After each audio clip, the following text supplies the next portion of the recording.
Westfield 911, what's your emergency? I'm stalking one of my neighbors. I want to hurt them. I'm afraid of what might happen if someone doesn't help me. I'm going to send some help. What's your name? Natalia Barnett.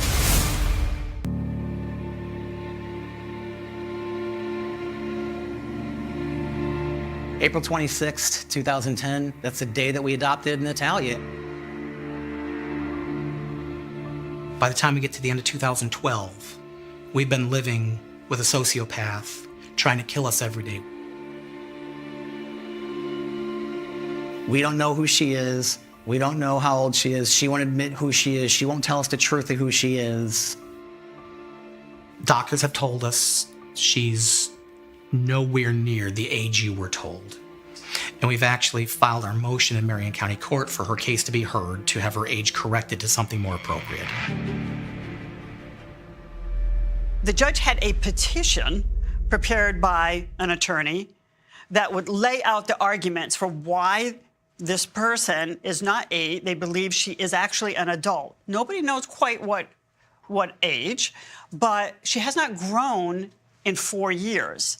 So the judge came up with his own little formula. Well, you stop growing at 18. If she hasn't grown in 4 years, then she's at least 18 when she entered their lives, and I'm going to add 4 years. He said, okay, I find you 22.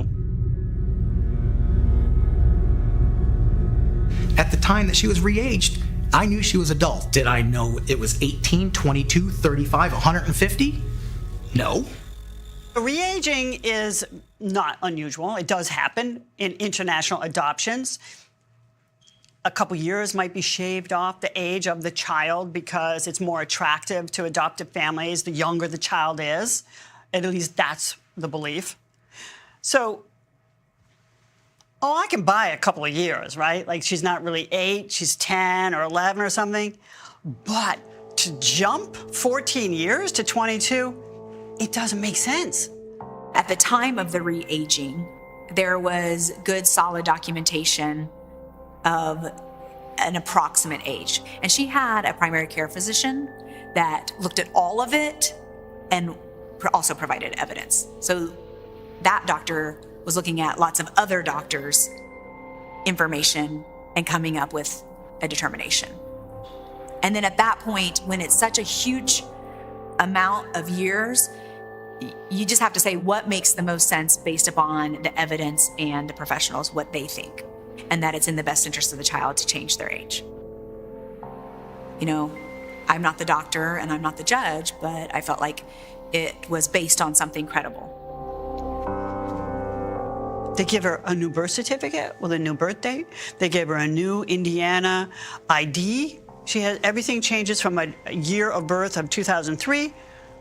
Back it up 14 years to 1989.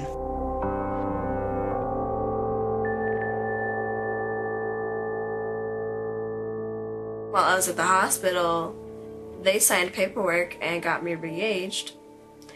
So can you tell me about that? I don't even know what to say about it Yeah. because I don't know what happened. Yeah, just kind of tell me what you know.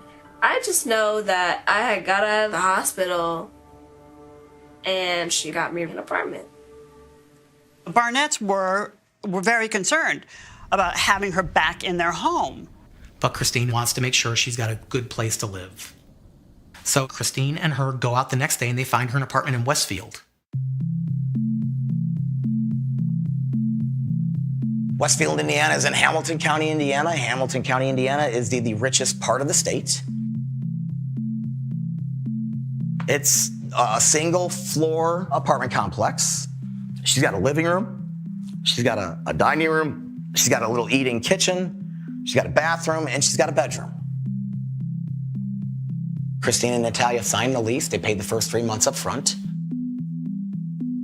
Moving day into Natalia's apartment, and I know we gave Natalia some furniture out of our home. We got groceries for her, and it's pretty basic stuff. There's not a lot of tale to tell there. I think that Christine didn't know what to do with Natalia. So why not put her in an apartment and say she's 22?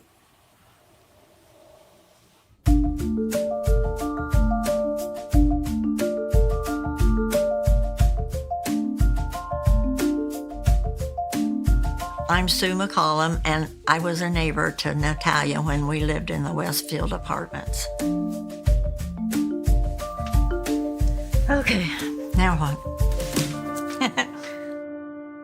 I just met her by accident one day.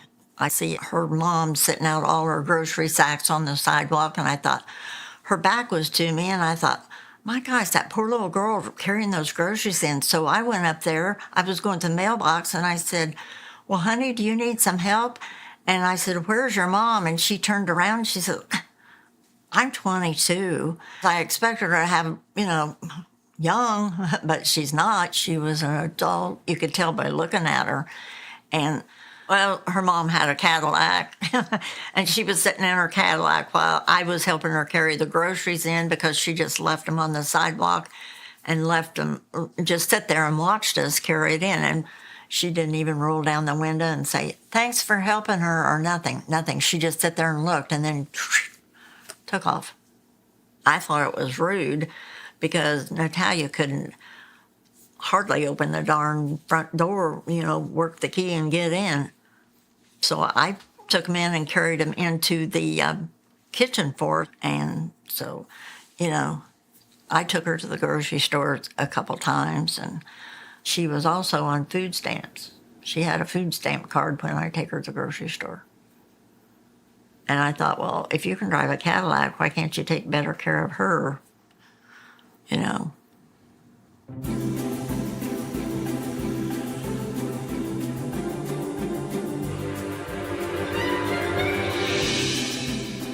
My name is Melanie. My husband and I were both Natalia's neighbors in Westfield, Indiana.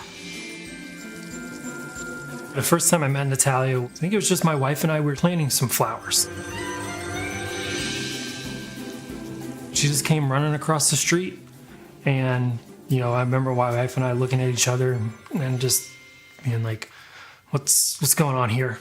And at first it stressed me out because I thought she was just a little kid crossing the street. And then she came over and started talking to us, and, definitely wasn't a child. It was super nice, expressed herself well, and, just was being friendly with us. She introduces herself, sits right down, starts up a conversation like we've been friends for years. So, and that didn't bother me at the time.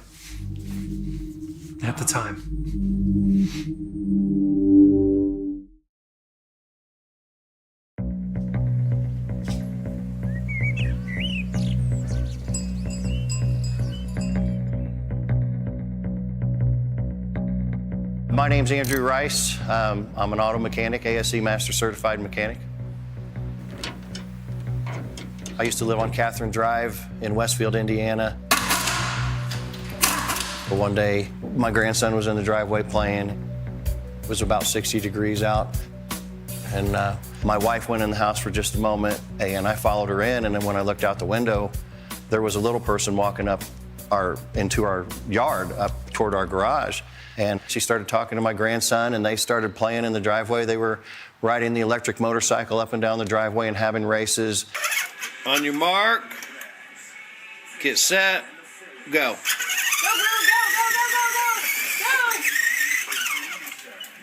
My first impression of Natalia was that she was a little person. I didn't necessarily think she was a child at first. And as we got to speak with her, she actually admitted that she was 26 years old at that point. And she told us that she lived in the apartments down the street, which were only 2 or 3 houses down across the street. 13 different leaders if you go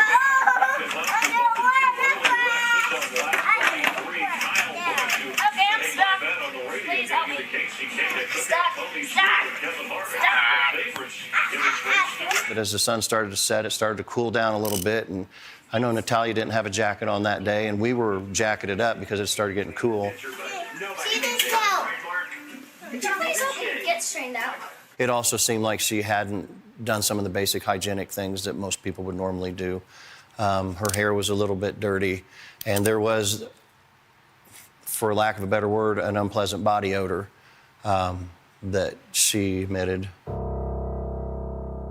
She wasn't a very clean person. She had her body odor, And she wore the same clothes for days and days before she'd change, and her shoes were all worn and scuffed up, but part of it was the way she had to walk. But, you know, they should have bought her more shoes or something. I remember distinctly looking at her and being like, you know, after seeing dirty clothes, and I wondered, can she take her clothes off to wash them? Can she put clean clothes on herself? How many days in a row has she worn that? Does she only get to change clothes when somebody's there to help her? I remember thinking that. I never saw her mom or her brothers come visit Natalia. The only person that I saw ever come over there was her adopted dad. I only saw him from a distance. I noticed because I think he drove a sports car, so it was a car that I hadn't seen come through, but it wasn't often, and it didn't seem like he was there a long time. I only saw him the one time on accident, drive up and get out. And we were right kind of where the trash can was. And she says, "That's my dad. I got to go." And I just went, "That's your dad in that car? And they're making you live here?" And my husband and I were both, you know, we had the concern about her being, one, safe, being a, you know, smaller stature and living by herself. Just wanting to make sure she was okay. She needed some help, and we could pick up on that. Either she was 5 or 50, she needed somebody to help her take care of herself. Some of Natalia's neighbors were worried for her well-being, so they contacted the Department of Children's Services. So DCS starts an investigation. Heather Wilson had investigated Natalia as a child in the Barnett home in 2012, before she's been re-aged. Fast forward almost a year, and Natalia is now living in an apartment by herself, and Heather Wilson is brought back into the picture. And Natalia is now, voila, 22 years old. And Heather Wilson, maybe she wasn't convinced that Natalia was an adult. And so, you know, she was going to do what she could to investigate and make sure the allegations of neglect weren't substantiated and make sure her basic needs are being met.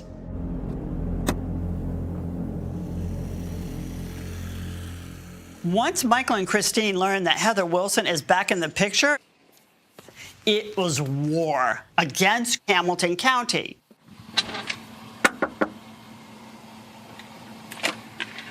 Hello. Where were you when I came over? I was just taking a walk, and I got all the bins emptied out. Yep, I'm gonna grab them. Where were you walking around? I was just walking around on the sidewalk around here. In the apartment complex area? Yeah. I drove all through here. I didn't see you. How could you have been walking on the sidewalk if I drove through here and didn't see you? I was back there, walking around back there, and I was coming back over here. Yeah, like right over there? Yeah. I drove over there. Okay. Heather was here, huh? Yeah. What'd you guys talk about?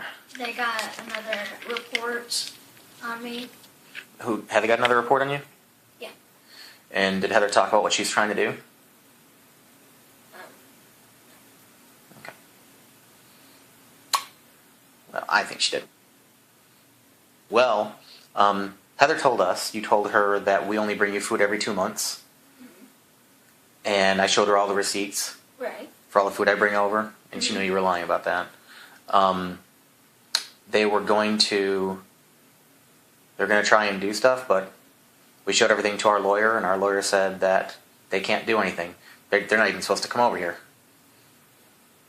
So whatever Heather was trying with you, didn't work. It appears that Michael and Christine only started buying groceries for Natalia after the Department of Children's Services reopened their investigation. Where'd you get donuts from? I don't remember buying donuts. You don't know? You have no idea where a thing of donuts came from? That's a lie. Seriously, where'd donuts come from? I found them while I was sorting out the cabinets. You just found donuts in here? Yeah, but they're still good. Let me see if they have a date on them.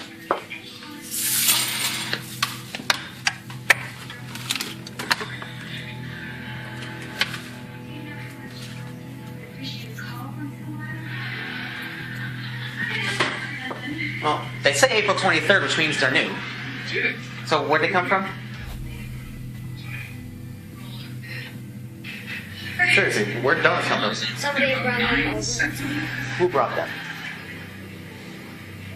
Sue. Who? Sue, she's the lady over there. Sue, the lady over there. Is she in the office? No.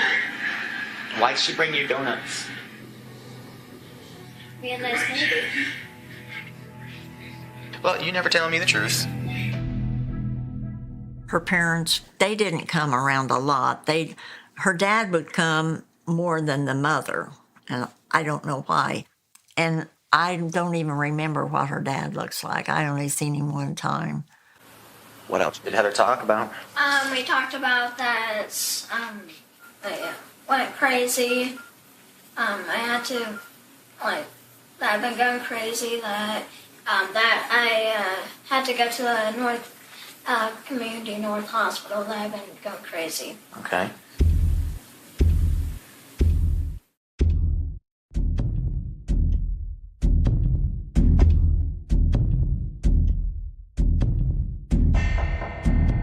This handwritten letter. Natalia is recanting all of these things she had said about Christine in the past, saying, I made them up to make my mom and dad look really bad.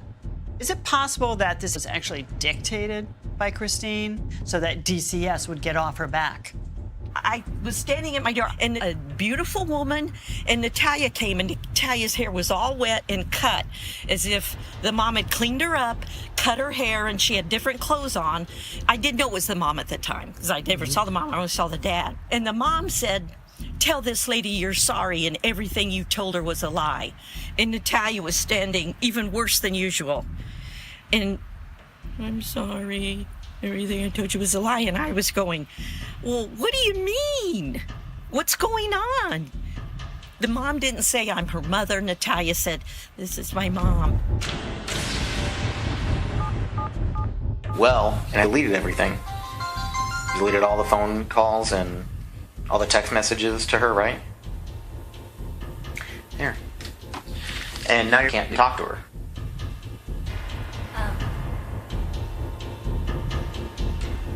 Michael wiped the contacts out on Natalia's phone, including Heather Wilson's contact information at DCS, specifically because he did not want her to be able to call Heather Wilson. Michael had something to hide. He did not want her reporting to social services something about them, because why not let her talk to them? She needs help. Why not let her get some help? What is he hiding?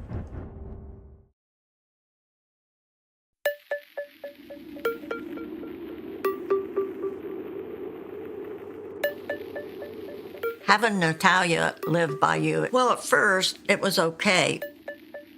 And then she started sitting on our doorsteps waiting for us to come home. And then she'd follow us in the house. In my house, the few times she was there, she'd walk through and look at things and pick things up and look at it, and just like she was casing the joint. It was always in the back of your mind, is she going to be around? Is she watching? Is she coming over? Like, even when we would leave, peeking out the window, the front window, like, is she there? Is she watching? Can I leave? Because I got to go somewhere. I don't want to get trapped in a conversation. I still talk to her. I just had to kind of enforce boundaries a little bit more, because if not, the minute we got home, she would come over or she would call me constantly. She knew when people come, when they come home, when they left, and she was really a pest to everybody.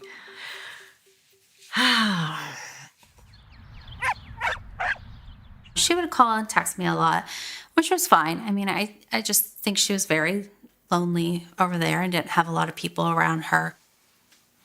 Our neighbors have our phone number. And so if they need anything, They know they can call us. They know they can pop over, ask us for something. They need help.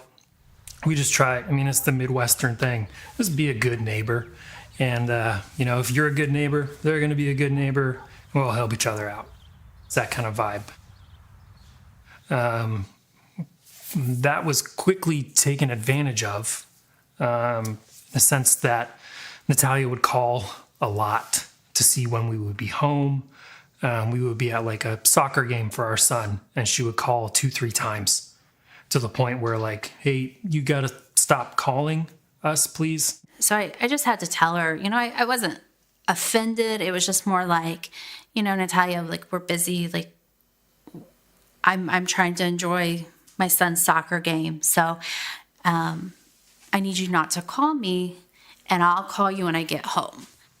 But as soon as we got home, she saw our car pull in the driveway. She would shoot right across the street and try to, before we had time to decompress, anything like that, latched on pretty quick to wanting to know where we were, when we were going to be home, at all times.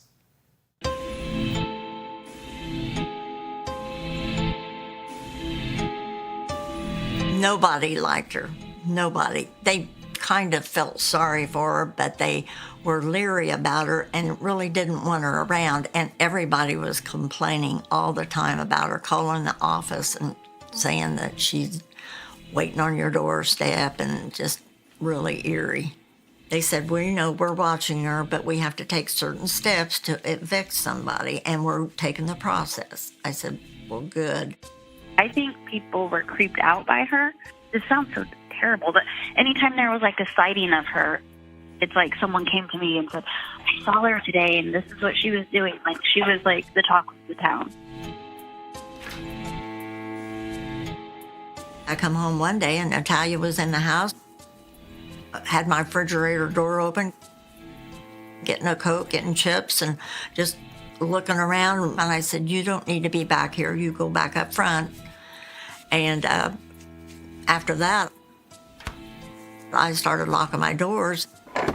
And then my neighbor said she come in her house one time, I think, and she didn't like it either, so she started locking her screen door so she couldn't get in. But she was always hungry, always wanting food. She's a sly fox, because she could con you in just her way. And everybody dreaded it. She was scary.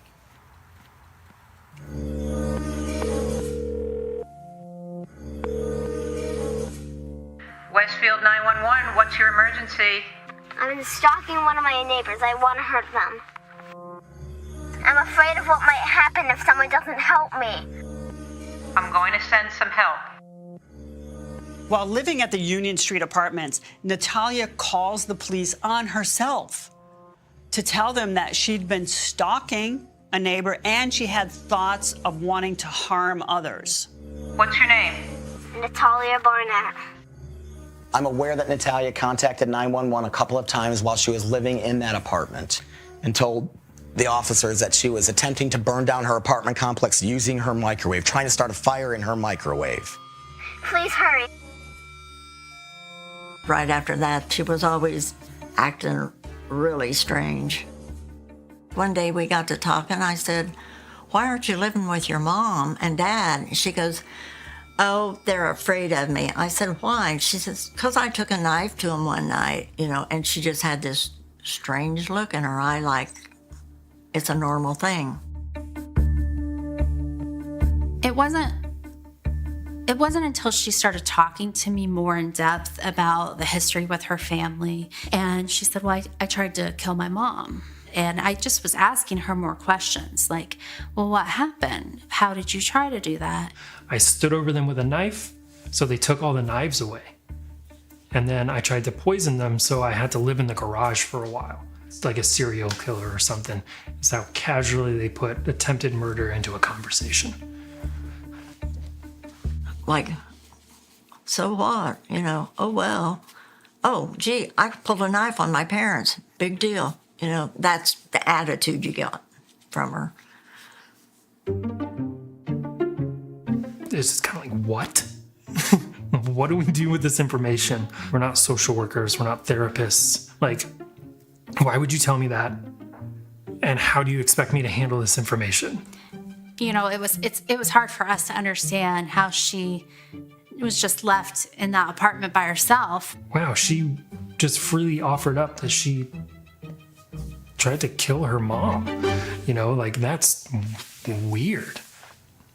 But then I also think if I had somebody in my home that I thought was a threat to my other kids, you know, what would I do?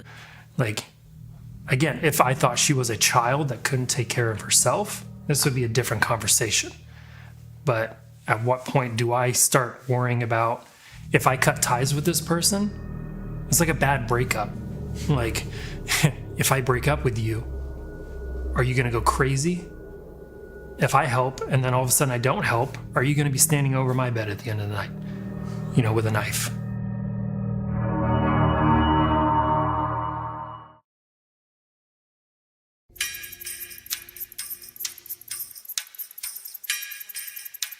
The Department of Children's Services spent weeks investigating Natalia at Union Street Apartments. But DCS investigation can't really go very far because that is solid legal ground from the judge, you know, who signed the order that she's 22. She's an adult. So the Department of Children's Services have no jurisdiction over this. So Michael and Christine Barnett did not have to worry about social services anymore. You could just tell she was an adult person. You could just tell. She wasn't a little 11-year-old girl that they left here or wherever. She had to be 25. And, you know, she had some breasts and stuff, you know. She wore undergarments that adults would probably wear, and she had a bra on underneath her shirt, and you could see the straps of that. She spoke very fluently. She doesn't talk like an 8-year-old. She talked like an adult. She would come into my office every day and get candy because there was like a candy bowl, and just sit and talk to me, and it was weird. And I asked her specifically, "How old are you?" And she just kind of shrugged her shoulders and said, I don't know. She may have been a child, because that is something like a child will do. Go into an office that you know has candy every day. Once you become friends with someone, you just walk into their house. I feel like a lot of the things that she did were very childlike.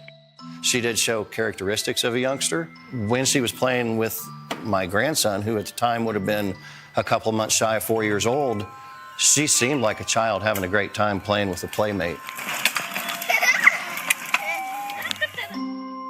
And when she'd interact with us, she seemed like an adult to us. Get straightened out. I just thought, well, maybe, you know, she has a easier time connecting with children because they're easier to talk to, a lot of times less judgmental, and so maybe it was just easier.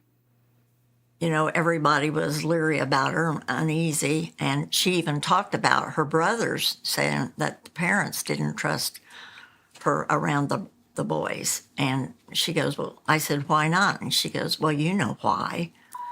I said, was you doing things you shouldn't? She goes, well, probably. So, you know, just like say la vie. Weird, too, she would want to know when our son would be home. And not our daughter, but our son. I don't really remember her having interactions with her daughter.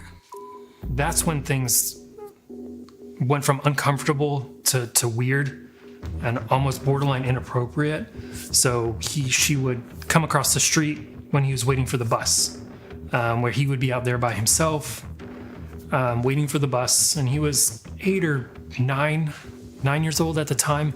So old enough to be out there by himself, but you know, it just got to be a point where we felt uncomfortable as parents. Again, not knowing how to handle this situation with somebody like Natalia. If you didn't keep your screen door locked, she'd walked in, because one day I come home, my grandson and his friend was playing Xbox, and I walked in and I said, what's going on?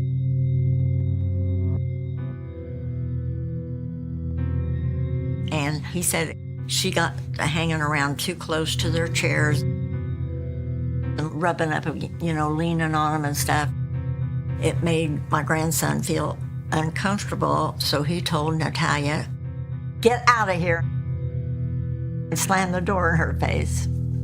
I thought, how dare you try to do anything to my grandson? I thought, oh, I just wanted to go after her. And I told my grandson, I said, don't ever let her in here, especially if I'm not home. A lady from the apartment complex that did come over, and I think she spoke to my wife about the incident, and just she knew we had smaller kids, so just to be careful. She came over and it was very serious, was warning us about some things that had happened with Natalia, and just that we need to be careful with our kids. And I think it bordered on almost like you need to not have her over to your house, which, I mean, I appreciate being warned if there's a situation. But at the same time, we can take that information and make our own judgments and make our own decisions for our family.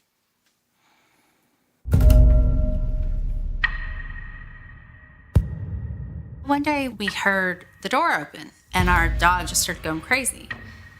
And we kind of like ran out front to the living room area where the front door was, and Natalia was there.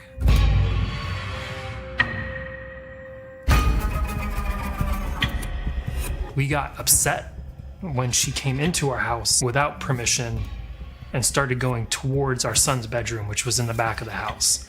Luckily, we had a Chihuahua at the time that was small but fierce, and she was very scared of the Chihuahua. And that's when we started to distance ourselves, saying, sorry, Natalia, we're not going to be home for a while, or hey, we're really busy, we got a lot of things to do. Not be as blunt as we probably should have. But again, not knowing her mental level, not knowing how she could handle rejection, things like that. I remember my wife and I having conversations about it, like, how do we let her down? Because this is getting too much. It's too much. Is that going to be the point where she snaps? Well, nobody let their kids out about around her and everything after they heard about what she tried with the neighbor's little boy. It was just like everybody had to watch out for this person, one person that was taking over everything.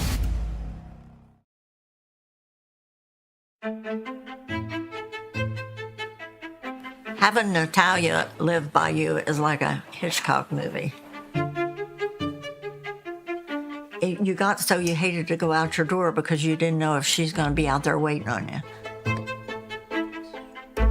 Or if you'd walk up the mailbox, here she is.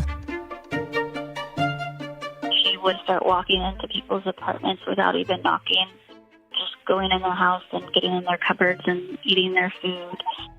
And then we have a landscaping crew, and she would hide behind the bushes and kind of pop out at them, and it would scare them.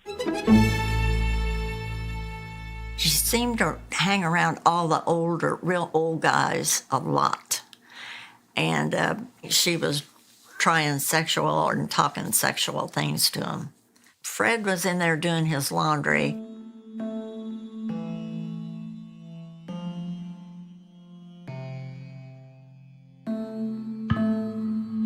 And she walked in, and he just thought she was coming in there to be friendly or something because she couldn't reach the coins to do her own laundry, of course. And I guess she started talking, sexual and crude things to him and tried to ease up to him and stuff. He said, I was so uneasy and uptight with her, I just wanted to get out of there. I almost left my clothes. But he said, I finally got away from her. And he said, I never want to be in that laundry room again with her. You could believe this man if you knew this man. She, what is the word? She offered him sex. Mm-hmm. And he said, get away from me.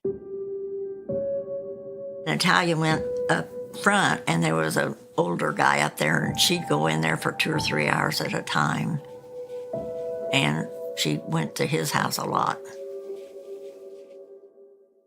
She said that she was living in a house of prostitution downtown and that she saw prostitutes and she did prostitution before she came here, somewhere in Indianapolis.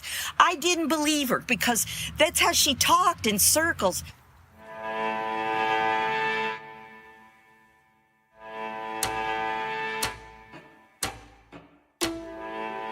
One day, I seen the little boy rolling around in the grass and everything, and I said, well, I'm going in. And she said, okay. So she went down to the neighbor's house. You know how you roll down a hill? They were laying, Natalia and him were laying, rolling back and forth.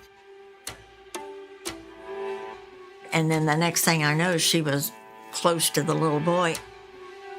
And Natalia reached over and started undoing his pants. And I said, Natalia, what are you doing?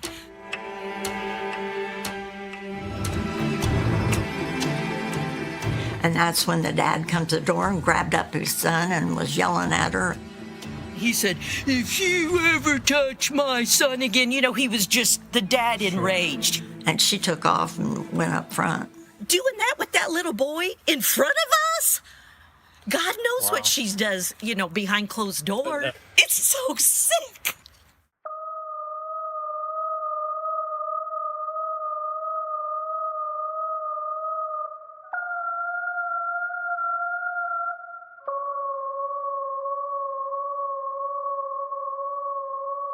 In Westfield, you admitted to knocking on your neighbor's door and playing with their children. Yes. Do you remember harming any one of their children? No. I never did that.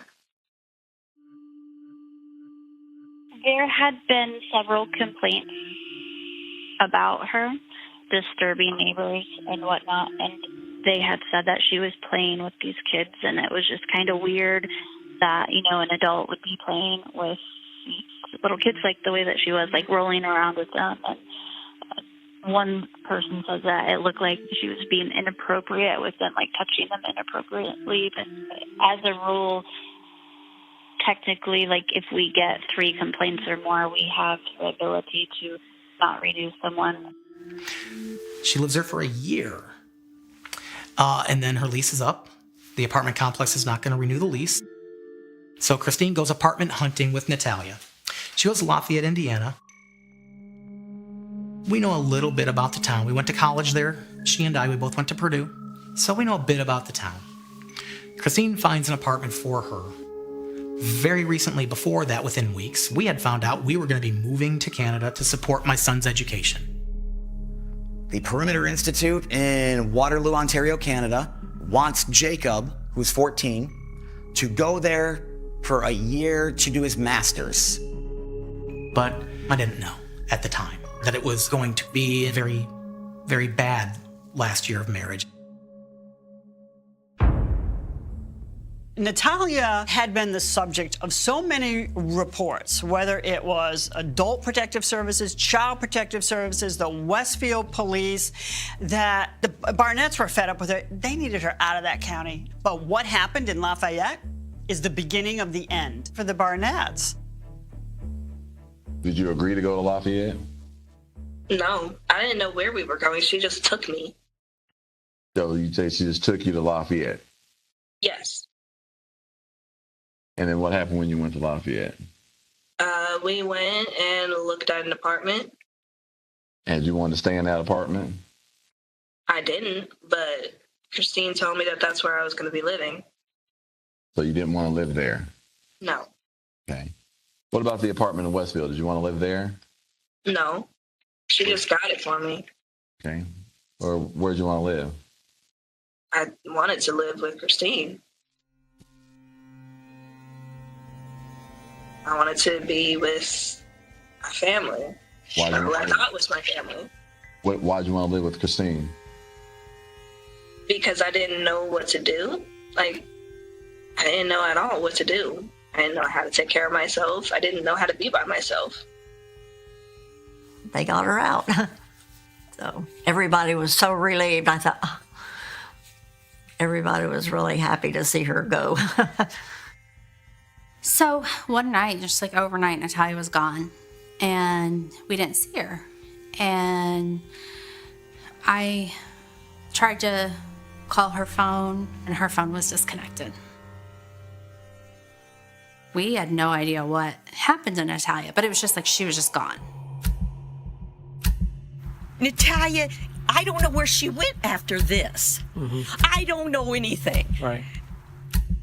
I think she's a little possessed. She is. That's all you can really say.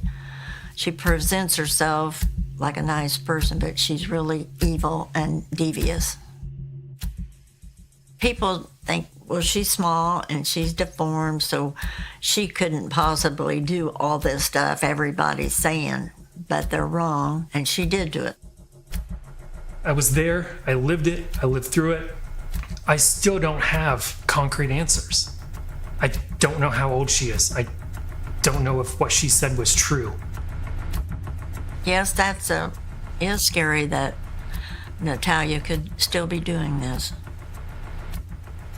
That she could manipulate people, and you don't know, it's probably worse than what she did out to our apartments. I don't think she stopped. She's always finding some other person to manipulate.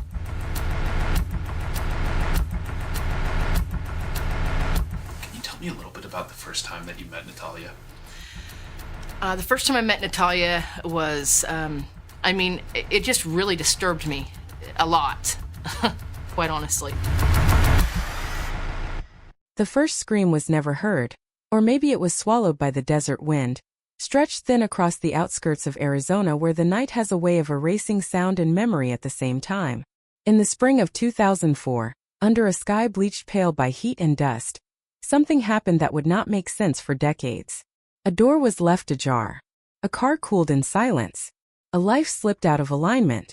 And long before anyone used the words cold case, the story had already begun to freeze. Arizona, 2004.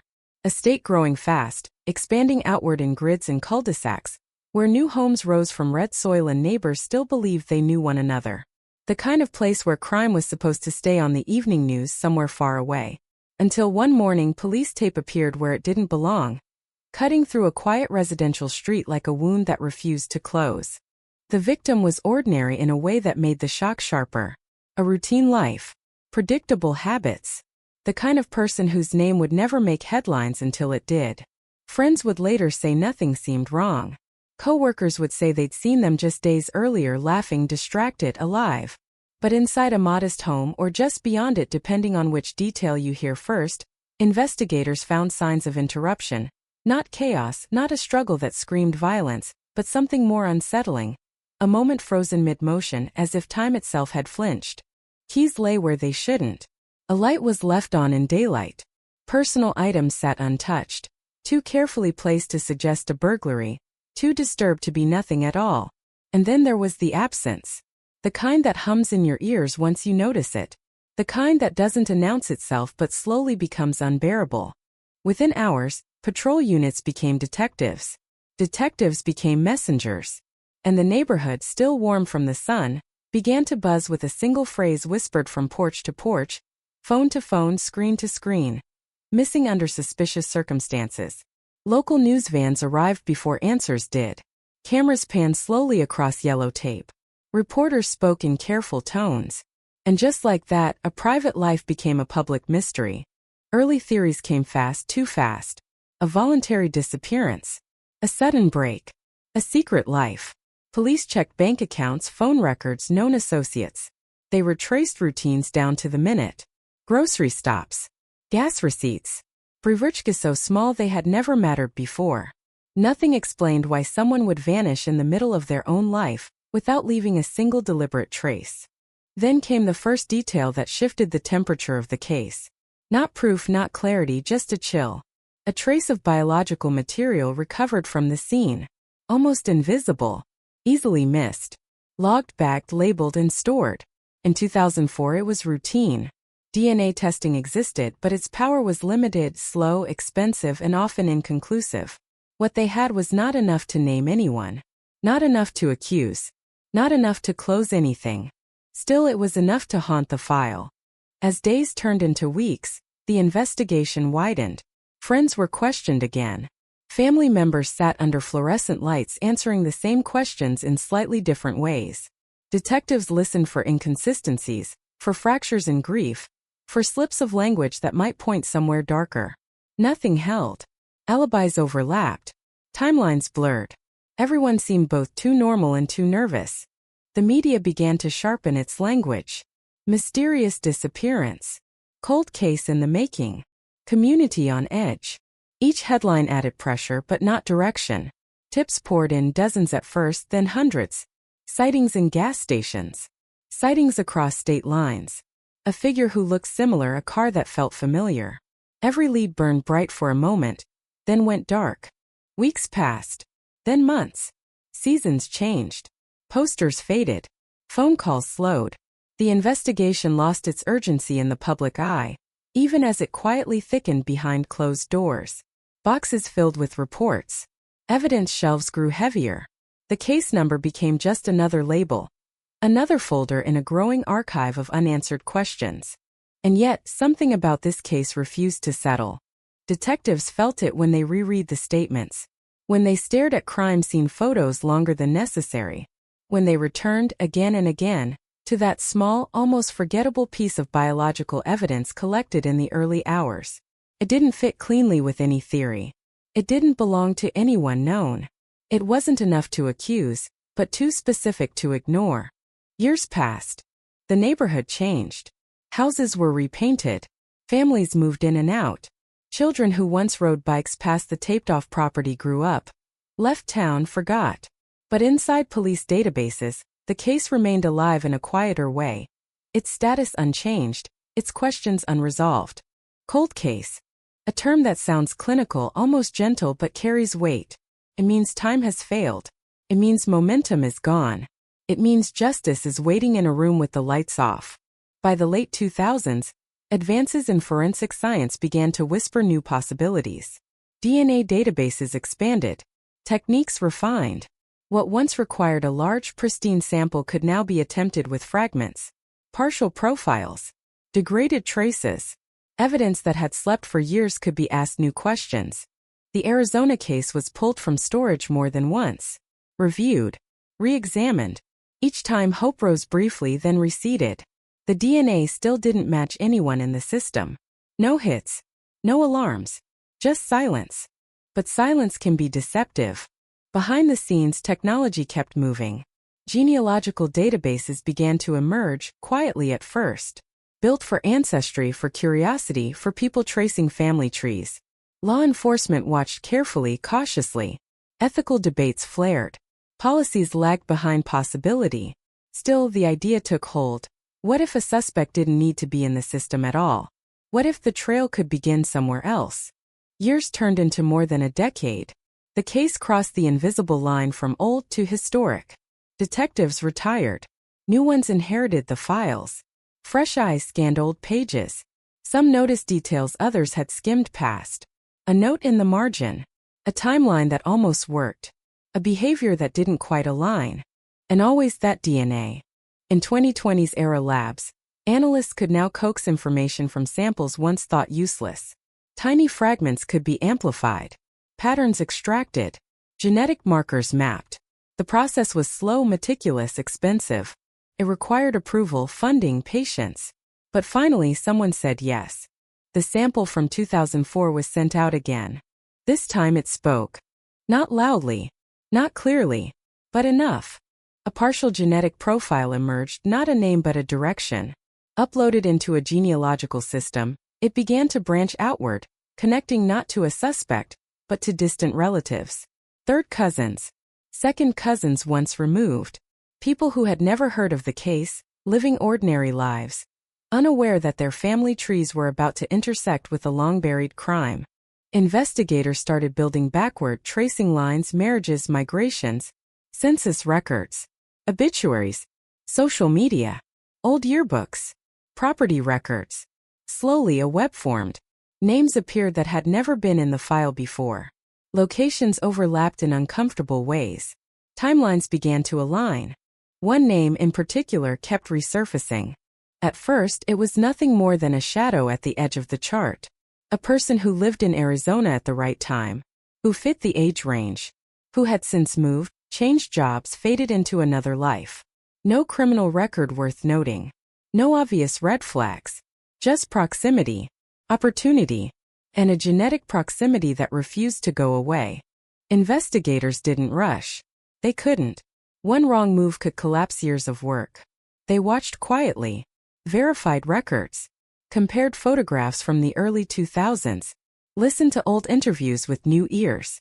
And slowly, the tone inside the task force shifted from curiosity to focus. Because now, for the first time in nearly 20 years, the case had direction. Surveillance began discreetly. Public movements, trash pulls, items discarded without thought. A coffee cup, a napkin, something touched then thrown away. Legal, clean, routine. And from it, another sample. When the lab results came back, the room went silent.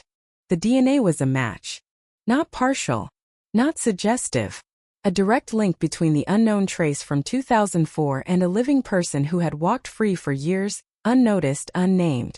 The kind of moment detectives talk about in lowered voices. The kind that makes the air feel heavier. But confirmation was only the beginning. Because a match answers one question and detonates 10 more. Who was this person, really? How had they intersected with the victim's life? Why had they never appeared on anyone's radar? And how had they carried this secret for so long? As preparations quietly began for an arrest, the case that had once been forgotten started to pulse back into public consciousness. Old reporters received calls.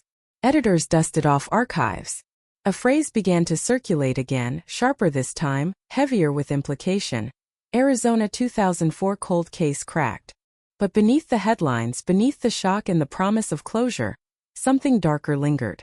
Because solving a case on paper does not untangle the human damage left behind. And DNA, for all its precision, does not explain motive or silence, or the long years in between. It only opens the door. And as investigators moved closer to that door, as the walls of the past began to creak under new pressure, one truth became impossible to ignore. Whatever happened in 2004 was not just a moment of violence frozen in time.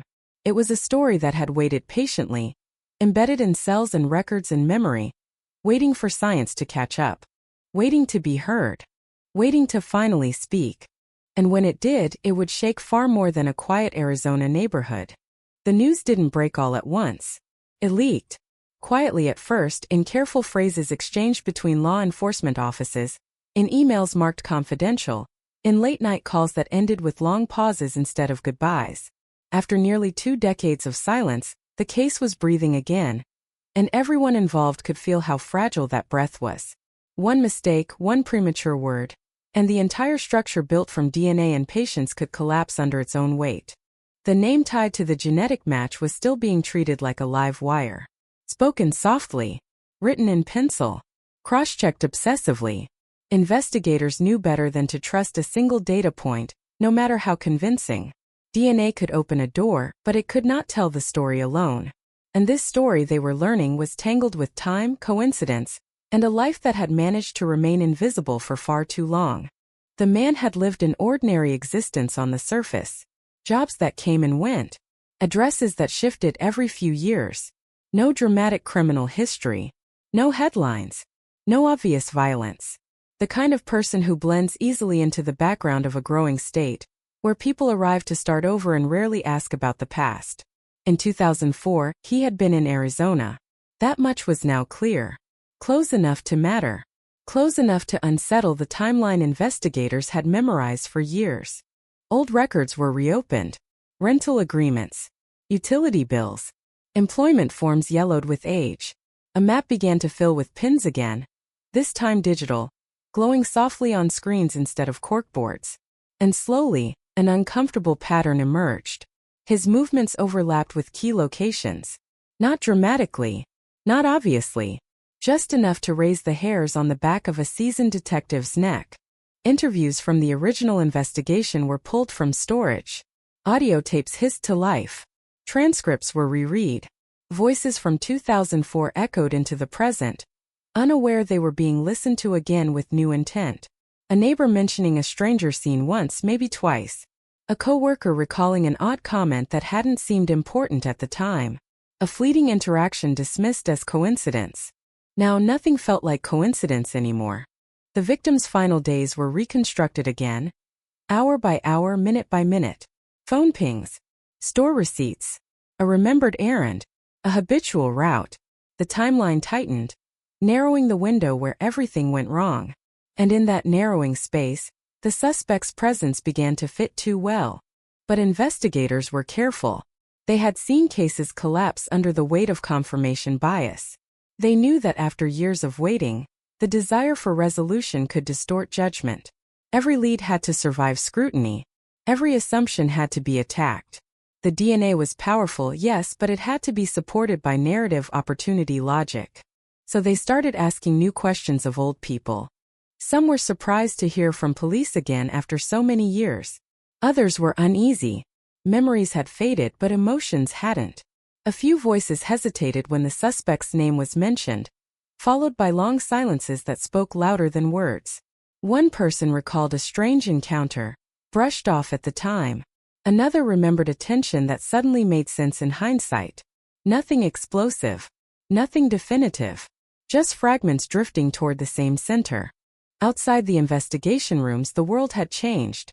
True crime had become entertainment. Cold cases were no longer forgotten. They were streamed, dissected, debated. And when whispers of movement in the Arizona 2004 case began circulating, the public reaction was immediate. Online forums lit up. Amateur sleuths resurfaced old articles. Headlines cautiously reappeared, carefully worded but heavy with implication. Cold case revisited. DNA offers new hope. Breakthrough after nearly 20 years. Each phrase added pressure. Inside the department, a decision loomed. To move forward, they would need more than genetic probability. They would need confirmation that could stand in court. That meant collecting a direct DNA sample from the suspect, legally, cleanly, without alerting him to what was coming. Surveillance intensified. Investigators followed from a distance, blending into routines, watching patterns repeat themselves. Morning coffee, afternoon errands, ordinary gestures performed by someone unaware that his past was closing in. There was no dramatic behavior, no visible guilt, just a life continuing, steady and unremarkable, as if nothing had ever happened. That normalcy unsettled everyone watching, because if this man was responsible, he had carried it quietly for nearly 20 years. No confessions, no spirals, no public cracks. Just time folding over itself, sealing the moment away. The opportunity came unexpectedly. A discarded item, casually thrown away in a public place. Something harmless. Something people leave behind every day without a thought. It was collected, catalogued, sent to the lab under strict protocol. Days passed, then weeks. When the results came back, they were unambiguous. The DNA matched. Not partially, not statistically, directly. The same genetic profile recovered in 2004 now linked to a living person breathing, walking free. The room fell quiet again, that familiar heavy silence. Some investigators stared at the report longer than necessary, as if expecting the words to rearrange themselves. Others felt a surge of vindication. Years of doubt, of stalled progress, suddenly had a focal point. But relief was tempered by caution. Because matching DNA does not explain motive. It does not reconstruct the moment when everything changed. It does not tell you what was said or why, or how an encounter became a crime. And it certainly does not account for the years that followed, the silence, the normalcy, the absence of confession. The legal process moved carefully. Warrants were drafted. Prosecutors reviewed every step, anticipating defense arguments that hadn't yet been spoken. Chain of custody was scrutinized down to the smallest detail. The case had waited too long to fail now. Meanwhile, the victim's family was notified that something was happening again. Not everything. Not yet. Just enough to prepare them. Enough to reopen wounds they had learned to live around. For years they had existed in a state of suspended grief, Unable to mourn fully, unable to move on. Hope had become dangerous. Now it was back, knocking quietly, asking to be let in. Their reactions were complicated. Relief tangled with fear. Anger mixed with exhaustion. After so long, even the possibility of answers felt heavy. But they agreed to wait. To let investigators finish what they had started. As plans for an arrest began to take shape, the atmosphere shifted from investigative to electric. Every movement carried weight. Every decision felt historic. This was no longer just about solving a case. It was about rewriting a narrative that had stood for nearly 2 decades. And yet, beneath the procedural momentum, a deeper unease lingered. Because the closer authorities got, the more unsettling the story became. Records revealed that the suspect had brushed past law enforcement more than once over the years. Minor encounters, background checks, moments where, had technology been different, had databases spoken to each other sooner, the truth might have surfaced earlier. The realization was hard to swallow. Justice had not been denied outright. It had been delayed, quietly, systematically. The case file grew thicker by the day, now split between past and present. Old photographs sat beside new surveillance stills. Faded ink beside digital timestamps. 2 decades collapsed into a single relentless timeline. And then came the final verification. A confirmatory test. A second lab. Independent analysis. The result was the same. There was no longer any doubt. What had once been a mystery whispered about in 2004 was now a case on the brink of resolution. A name was attached. A face. A location. Plans were set in motion that could not be undone. Still, the public knew almost nothing. Just hints. Carefully phrased updates. Vague acknowledgments that progress had been made. The silence before the storm. Because when the arrest came, it would not just close a file. It would reopen a story the community thought it had buried. It would force old memories back into the light. It would demand answers to questions no one had dared ask for years. And somewhere, unaware or pretending to be, the man at the center of it all continued his routine, unaware that the past had finally caught up, that a trail invisible for nearly 20 years had lit up all at once, pointing directly at him. The clock was moving again. The case was no longer cold. And the moment everyone had waited for, feared, hoped for, imagined was drawing closer with every quiet step. The arrest did not come with sirens screaming or cameras waiting. It came quietly, deliberately, the way investigators had learned to move after years of watching cases unravel under attention. A knock at the door. Calm voices. A request to step outside. Neighbors barely noticed. No dramatic struggle. No attempt to run. Just a moment, brief, almost ordinary, when a life split cleanly into before and after. When the cuffs closed, the weight of 20 years seemed to settle into the air. Officers later said the suspect showed little reaction. No outrage. No confusion. Just a flicker of something unreadable, quickly buried. He did not ask why. He did not protest innocence. He did not ask what this was about. That silence, more than anything, unsettled those present. Word traveled fast once the arrest became official. Press releases followed. Headlines ignited. Arizona 2004 cold case cracked. DNA leads to stunning arrest. Suspect taken into custody after decades. The community that had once whispered about the disappearance now spoke in disbelief. People who had moved on paused. People who had forgotten remembered. Old conversations resurfaced, now reshaped by a single revelation. Someone had known more than they ever admitted. Inside interrogation rooms, the tone shifted from procedural to surgical. Detectives sat across from a man who had lived almost 2 full decades under the assumption that the past was sealed. They spoke carefully, laying out facts in controlled increments. Dates, locations, evidence. Not accusations yet. They watched his face for cracks, for hesitation, for the smallest betrayal of emotion. He listened. Sometimes he nodded. Sometimes he looked away. Sometimes he said nothing at all. When confronted with the DNA, he didn't explode. He didn't deny it outright. He questioned the science. Asked how old it was. Where it came from. Who handled it. The questions of someone trying to understand the shape of the trap, not escape it. Investigators noted everything. The cadence of his voice. The way he leaned back when uncomfortable. the moments he chose silence over speech. But answers remained elusive. Because even with DNA, the story still had gaps, dark spaces where motive and sequence should have been. What exactly happened in 2004? How did their paths cross? Why did no one notice? And most haunting of all, how had he lived so long without saying a word? As news spread, the victim's name returned to public consciousness with a force that surprised even seasoned reporters. Old photos resurfaced. Smiling, candid, ordinary images that now carried unbearable weight. Friends and family were interviewed again. Their voices older, steadier, but still fragile. They spoke of birthdays missed, of rooms left untouched, of a life paused in mid-sentence. They spoke of hope, not the naive hope of early days, but the hardened kind that survives disappointment, the kind that learns to exist alongside pain. For them, the arrest was not closure. It was disruption. It reopened questions they had learned not to ask. It forced them to imagine moments they had spent years trying to avoid. Still, many said the same thing quietly, almost reverently. At least now, something is finally happening. Behind the scenes, prosecutors faced a delicate challenge. Time is not kind to evidence. Memories fade. Witnesses die or move. Physical proof degrades. Every piece of the case had to be evaluated not just for truth but for admissibility.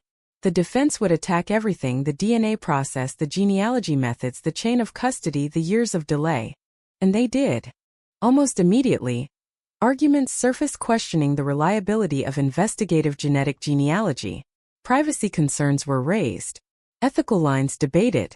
Could a man be arrested based on relatives who had unknowingly uploaded their DNA to public databases? Was this science justice or surveillance in disguise? The courtroom became a battleground not just over guilt, but over modern policing itself.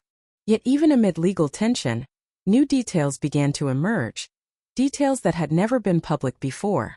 Investigators uncovered interactions between the suspect and the victim that had never been fully explored. Brief overlaps. Shared spaces. A connection so slight it had once been dismissed entirely. In 2004, it had seemed meaningless. In hindsight, it felt inevitable. A chance meeting. A conversation no one remembered clearly. A moment that didn't register as dangerous until it was far too late. Reconstructed timelines suggested proximity within hours of the disappearance. Locations overlapped with unsettling precision. Movements aligned. What once looked like coincidence began to resemble choreography. Still, the suspect maintained a careful distance from confession. He spoke in fragments, qualified statements, hypotheticals. He never said the words investigators waited for. Never crossed the line that would make the story complete. That absence, the refusal to explain, became its own kind of presence. Meanwhile, the community grappled with a strange duality. Relief mingled with unease. People looked at their neighbors differently. At strangers. At the idea that someone could live among them for years carrying a secret of that magnitude. Trust felt thinner. Memory felt unreliable. Online, the case exploded. Threads dissected timelines. Amateur analysts scrutinized court documents. Old rumors were revived and reframed. Some praised the power of DNA technology. Others warned of its reach. Everyone had an opinion. Few had answers. The phrase long-lost DNA became a symbol of progress, of persistence, of the way science could reach backward through time and pull the past into the present. But it also carried an unspoken fear. How many other stories were still waiting dormant, encoded in cells waiting to be unlocked? As the case moved toward formal charges, the weight of history pressed harder. Prosecutors prepared narratives. Defense attorneys prepared doubt. Judges reviewed motions thick as books. Every step was slow, deliberate, burdened by the years that had passed since the night everything changed. And through it all, one question hovered, unresolved and heavy. What really happened in 2004? Because even with a suspect in custody, even with DNA linking past to present, the core of the story remained shadowed. The moment of violence. The reason. The sequence. The truth. The victim's voice was still missing. And until that silence could be filled, the case, cracked or not, remained haunted by what it could not say. Outside the courthouse, cameras waited. Microphones stood ready. The public leaned in, hungry for clarity, for justice, for an ending that made sense. But this story was not ready to end. Not yet. Because as the legal process advanced and the walls began to close in, new contradictions surfaced. Old statements no longer aligned. Timelines strained. Details once considered settled began to wobble. And somewhere within the growing mass of evidence, a disturbing possibility began to form, one that threatened to complicate everything. The possibility that the truth was not as simple as a match. That DNA, for all its power, might only be pointing to the edge of something far more complex. And that the cold case, now officially cracked, was about to reveal just how fragile that word could be. As the case moved deeper into the legal machinery, the illusion of clarity began to fracture. What looked clean on paper started to blur under scrutiny, and the closer prosecutors came to trial, the more the past resisted being neatly arranged. DNA had opened the door, yes, but once inside, investigators found a room full of shadows, each one asking its own question. The defense moved first, quietly but aggressively. Motions were filed challenging the foundation of the genetic genealogy search. They argued contamination, secondary transfer, mishandling. They questioned whether the biological material collected in 2004 had been preserved properly, whether it had been accessed too many times, stored too long, touched by too many hands. They framed the evidence not as a breakthrough, but as a relic aged, fragile, unreliable. And in doing so, they forced everyone to look backward again. Chain of custody logs were re-examined line by line. Names of technicians, some long retired, resurfaced. Procedures that were standard 2 decades earlier were now viewed through modern skepticism. What once passed without question now required justification.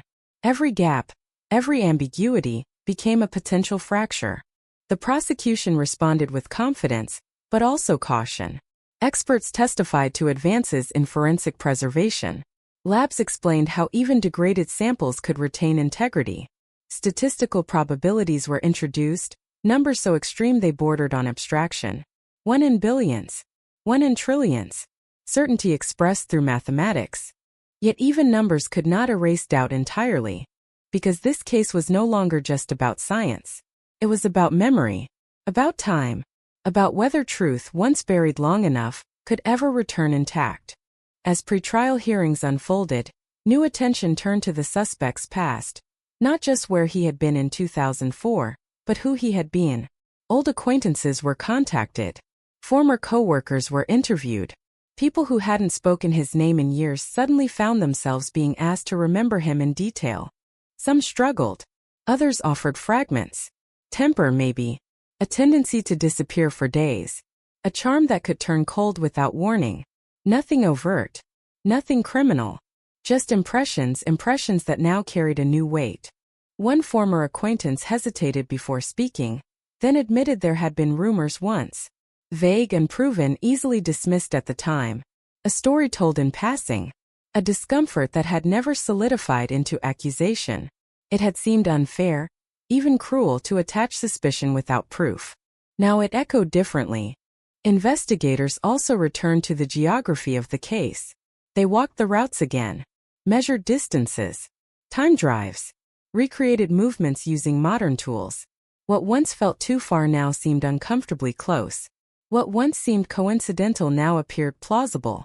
The environment itself became a silent witness, offering up its logic to those willing to listen. And then there was the timeline. In 2004, it had gaps, wide, unexplained stretches where nothing could be verified. Back then, those gaps had stalled the investigation. Now, with digital footprints layered over old records, those voids began to shrink. Archived cell tower data, old employment logs, transaction timestamps rescued from forgotten systems. Each piece chipped away at uncertainty. Still, 1 hour remained stubbornly opaque. A narrow window where the victim's movements vanished, and where the suspect's whereabouts could not be definitively placed. An hour that sat at the center of everything, heavy and unresolved. The prosecution called it opportunity. The defense called it speculation. That hour became a battlefield. Public interest intensified as details leaked in fragments. Commentators argued over evidence they only partially understood. Some were convinced of guilt. Others warned of tunnel vision. The case became a mirror, reflecting broader anxieties about justice, technology, and the danger of rewriting the past with modern tools. But while the world debated theory, the emotional toll was being paid quietly, behind closed doors. The victim's family attended hearings when they could, sitting together, saying little, watching as their private loss was parsed into exhibits and arguments. For years they had imagined what resolution might feel like. Now that it was near, it felt heavier than expected. They listened as lawyers spoke in abstractions, as their loved one was referred to as the victim, as timelines replaced memories. They clung to small details, a mention of a habit, a reference to a favorite place, anything that felt like recognition of a real person behind the file. And yet, even they sensed the instability beneath the surface. Because despite all the evidence, something still didn't quite align. There were inconsistencies that refused to disappear. Minor but persistent. A witness recollection that conflicted with a record. A detail in an early report that contradicted later assumptions. A gap that no amount of data could fully explain. One investigator, nearing retirement, voiced what others only thought. He had worked the case in its early days, watched it go cold, watched it thaw. He knew its rhythms. And now, staring at the rebuilt narrative, he felt a quiet unease. "This isn't wrong," he said once carefully, "but it might not be complete." That sentence lingered. Because completeness mattered. Not just for conviction but for truth. Behind the scenes, analysts began to explore an uncomfortable possibility. That the DNA, while undeniably connected to the crime scene, might not tell the whole story of how or why it was there. Secondary transfer. Shared spaces. Indirect contact. Scenarios once considered unlikely were now modeled, debated, stress-tested. The science could say whose DNA it was. Could not say how it got there.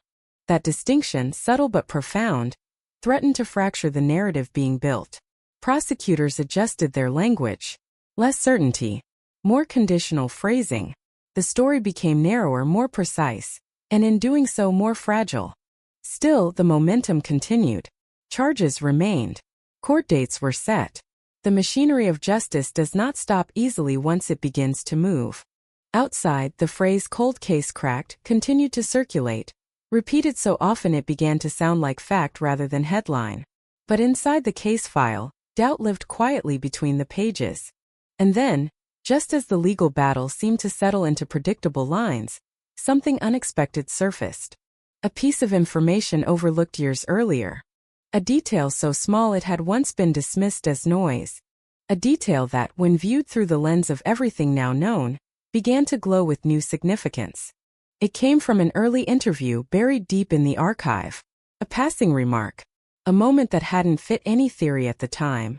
But now, when placed beside the DNA, the timelines, the reconstructed movements, it suggested a different angle entirely. Not exoneration. Not confirmation. But complication. The kind that forces investigators to stop and ask a dangerous question. What if the story everyone was building, the one held together by science and assumption, was missing a crucial piece? And what if that missing piece changed not just how the crime happened but who truly understood it? As that possibility took shape, the case entered its most unstable phase yet. A phase where certainty eroded, alliances shifted, and the line between solution and mystery blurred once again. The cold case was no longer just thawing. It was fracturing. The overlooked detail came from a place no one had expected to matter anymore. A single line in an early witness memo, typed hastily, half a page from the bottom, never followed up. At the time it had seemed insignificant, the kind of peripheral noise detectives learned to filter out. Now, reread under a harsher light, it pulsed with new meaning. A neighbor had mentioned seeing two figures near the area that night. Not clearly, not confidently, just a fleeting impression. One taller, one shorter, moving quickly. The statement had been marked uncertain, and quietly buried beneath stronger, more concrete leads. But paired with everything that had since emerged, the DNA, the timelines, the inconsistencies, it refused to stay buried. Two figures. That detail destabilized the narrative that had been forming around a single suspect acting alone. It didn't negate the DNA, but it complicated it. It suggested movement, interaction, possibility. And possibility in an investigation this old was dangerous.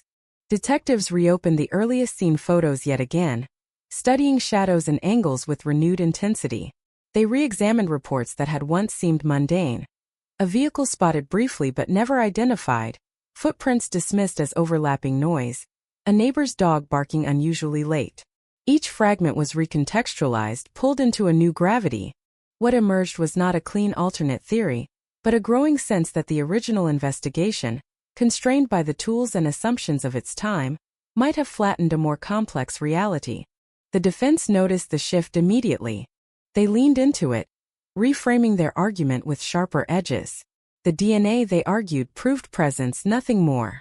Presence did not equal guilt. Presence could be explained in many ways.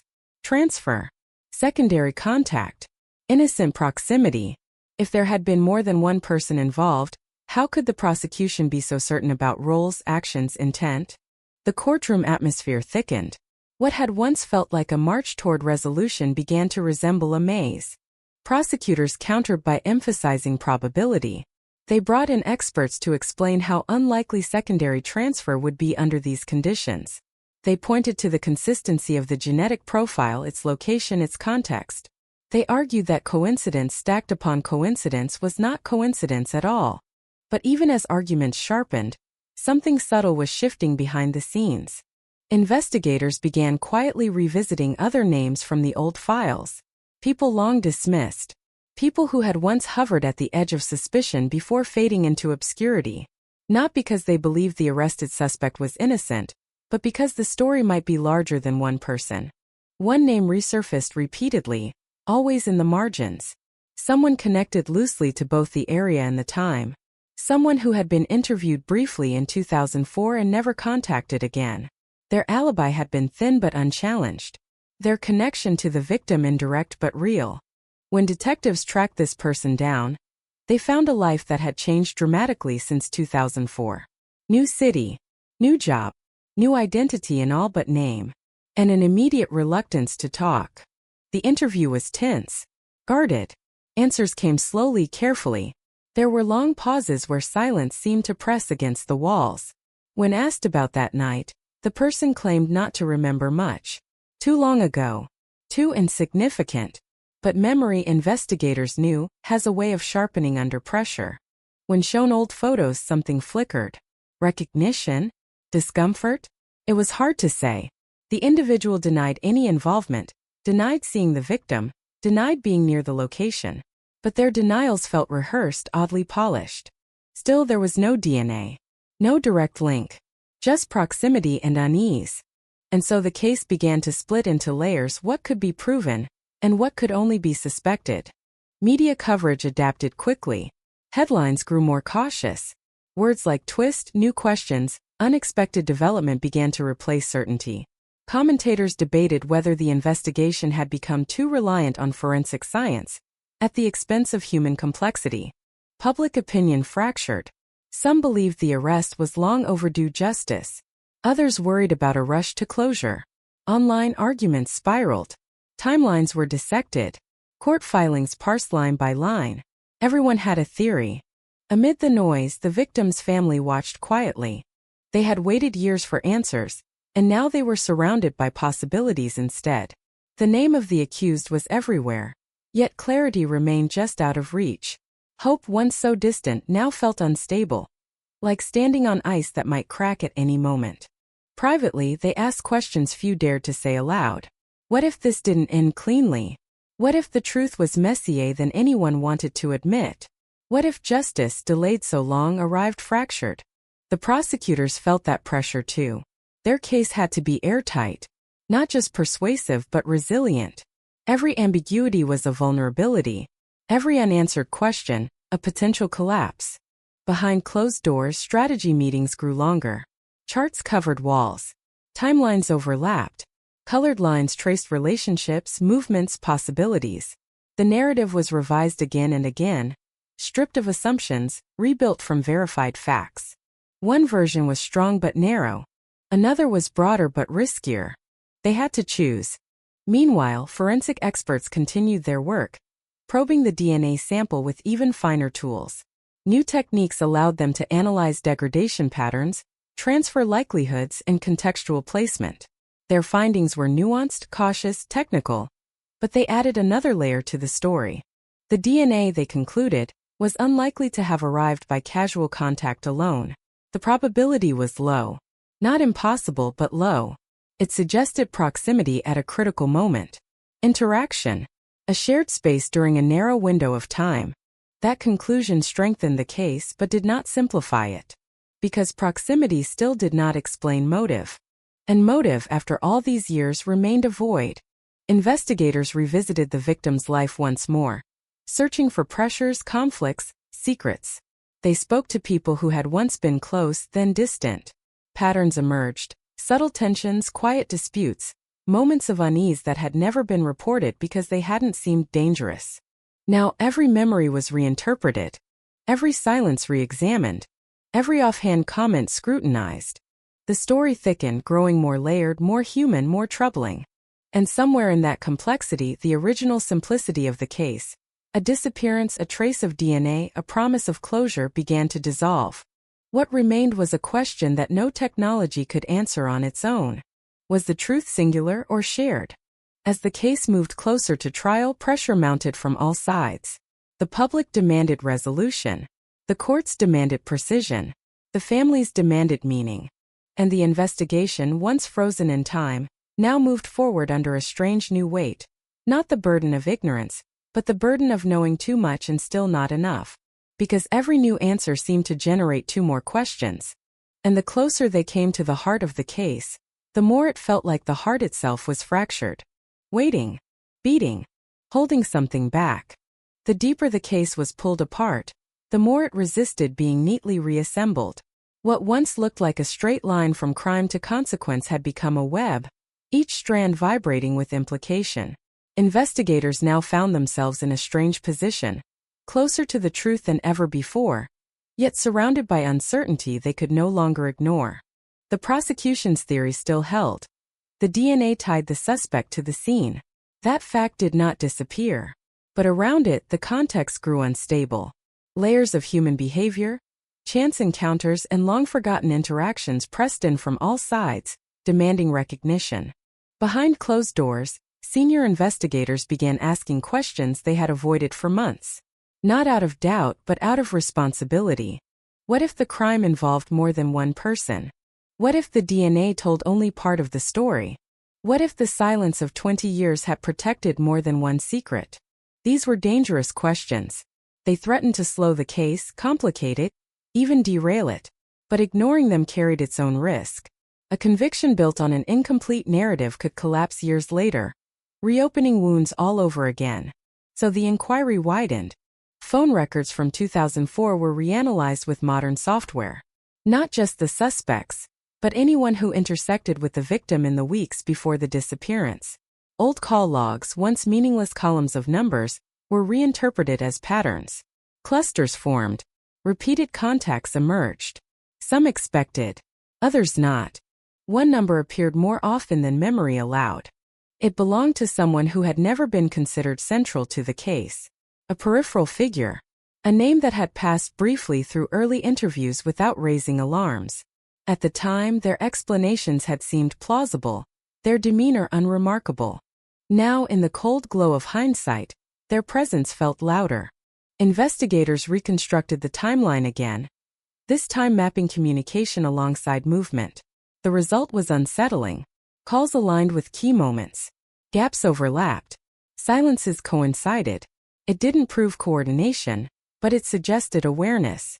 When detectives reached out again, the response was defensive. The individual claimed poor memory, claimed confusion, claimed that after so many years, it was unfair to expect clarity.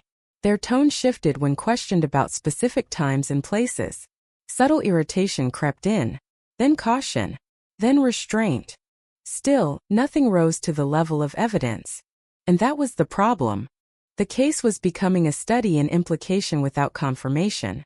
Meanwhile, the suspect at the center of the DNA evidence remained largely silent. His legal team advised restraint. No public statements. No interviews. No explanations beyond what was required. In court filings, his posture was technical, procedural, focused on admissibility rather than narrative. But during private evaluations, subtle details emerged. Psychological assessments noted an unusual emotional flatness when discussing the past. Not hostility, not remorse, detachment, a tendency to intellectualize, to describe events as abstractions rather than experiences. This alone meant nothing. Profiles are not proof, but it added texture to the growing portrait. Interrogators revisited their sessions, replaying recordings frame by frame. They noticed moments where his speech slowed, where his eyes shifted, where answers became overly precise. Not lies exactly, but rehearsed truths, carefully maintained boundaries.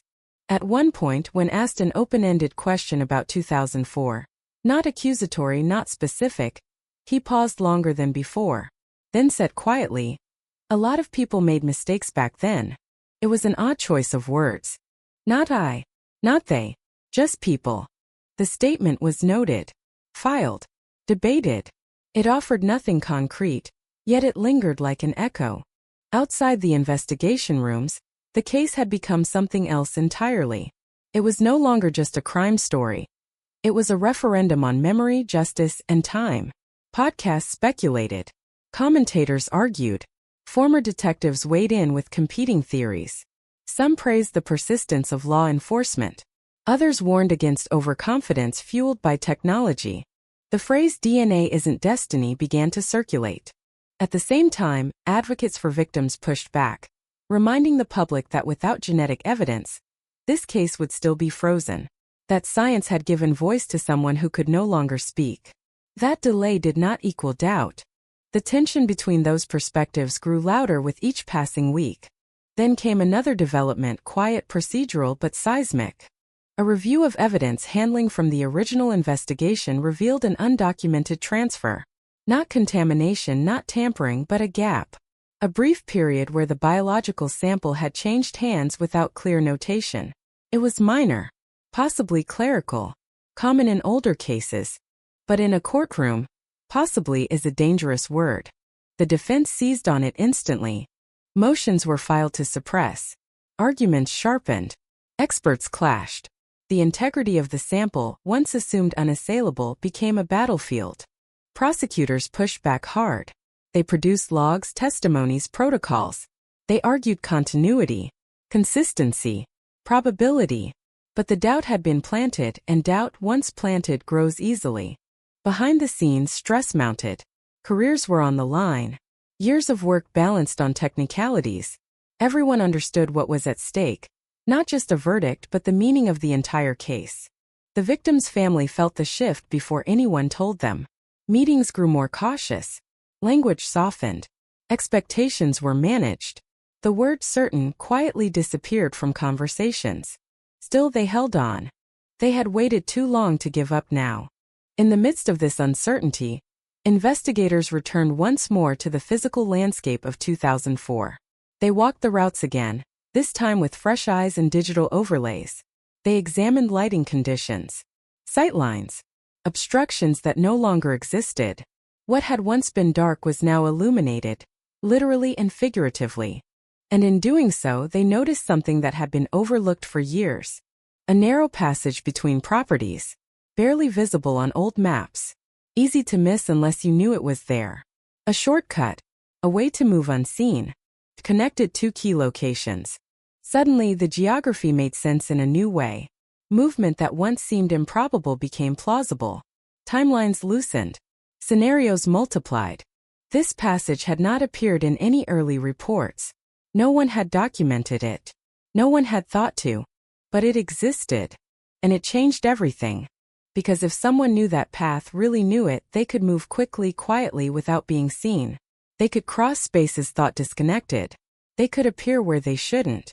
Investigators cross-referenced property records, old photographs, municipal plans. The path had existed in 2004. Overgrown, unofficial, but there. Who knew about it? The question hung heavy. When they asked the suspect, he denied any knowledge. Flatly. Immediately. When they asked the secondary figure, the one who kept reappearing at the edges, the response was slower. A pause. A deflection. Then, people used to cut through there sometimes. Not I. Not me. Just people. The same language. The same distance. Patterns began to echo. Nothing conclusive. Nothing provable. But the case was no longer about a single thread. It was a tapestry of small, unsettling alignments. Words chosen carefully. Gaps that lined up too neatly. Knowledge that seemed too specific to be accidental. As trial preparations continued, prosecutors faced a critical decision. Narrow the case to what could be proven cleanly, or risk everything by presenting a broader, more complex story.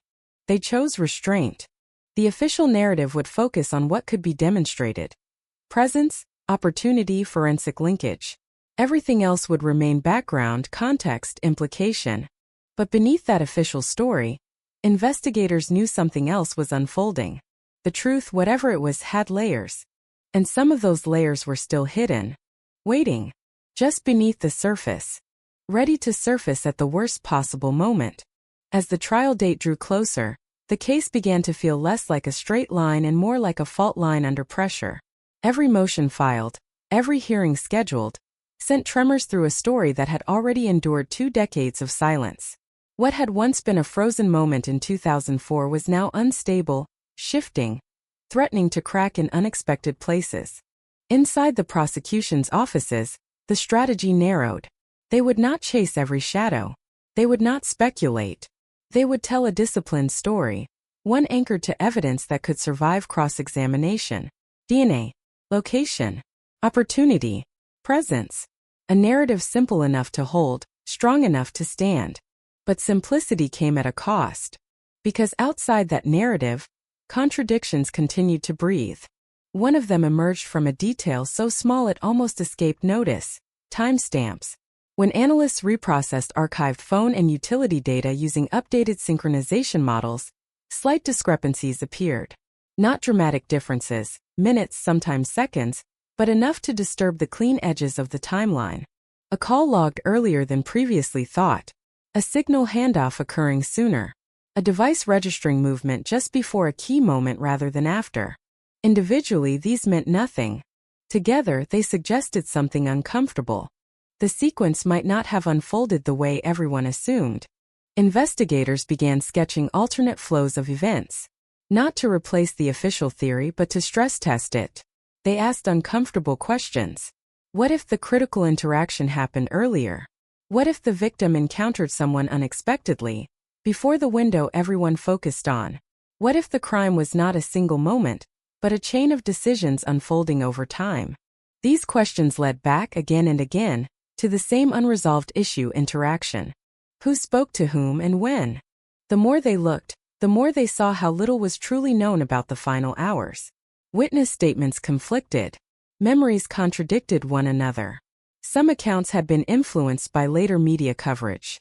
Others had fossilized into certainty despite their fragility. One witness, re-interviewed after many years, hesitated before correcting themselves. Something they had once said with confidence now felt wrong.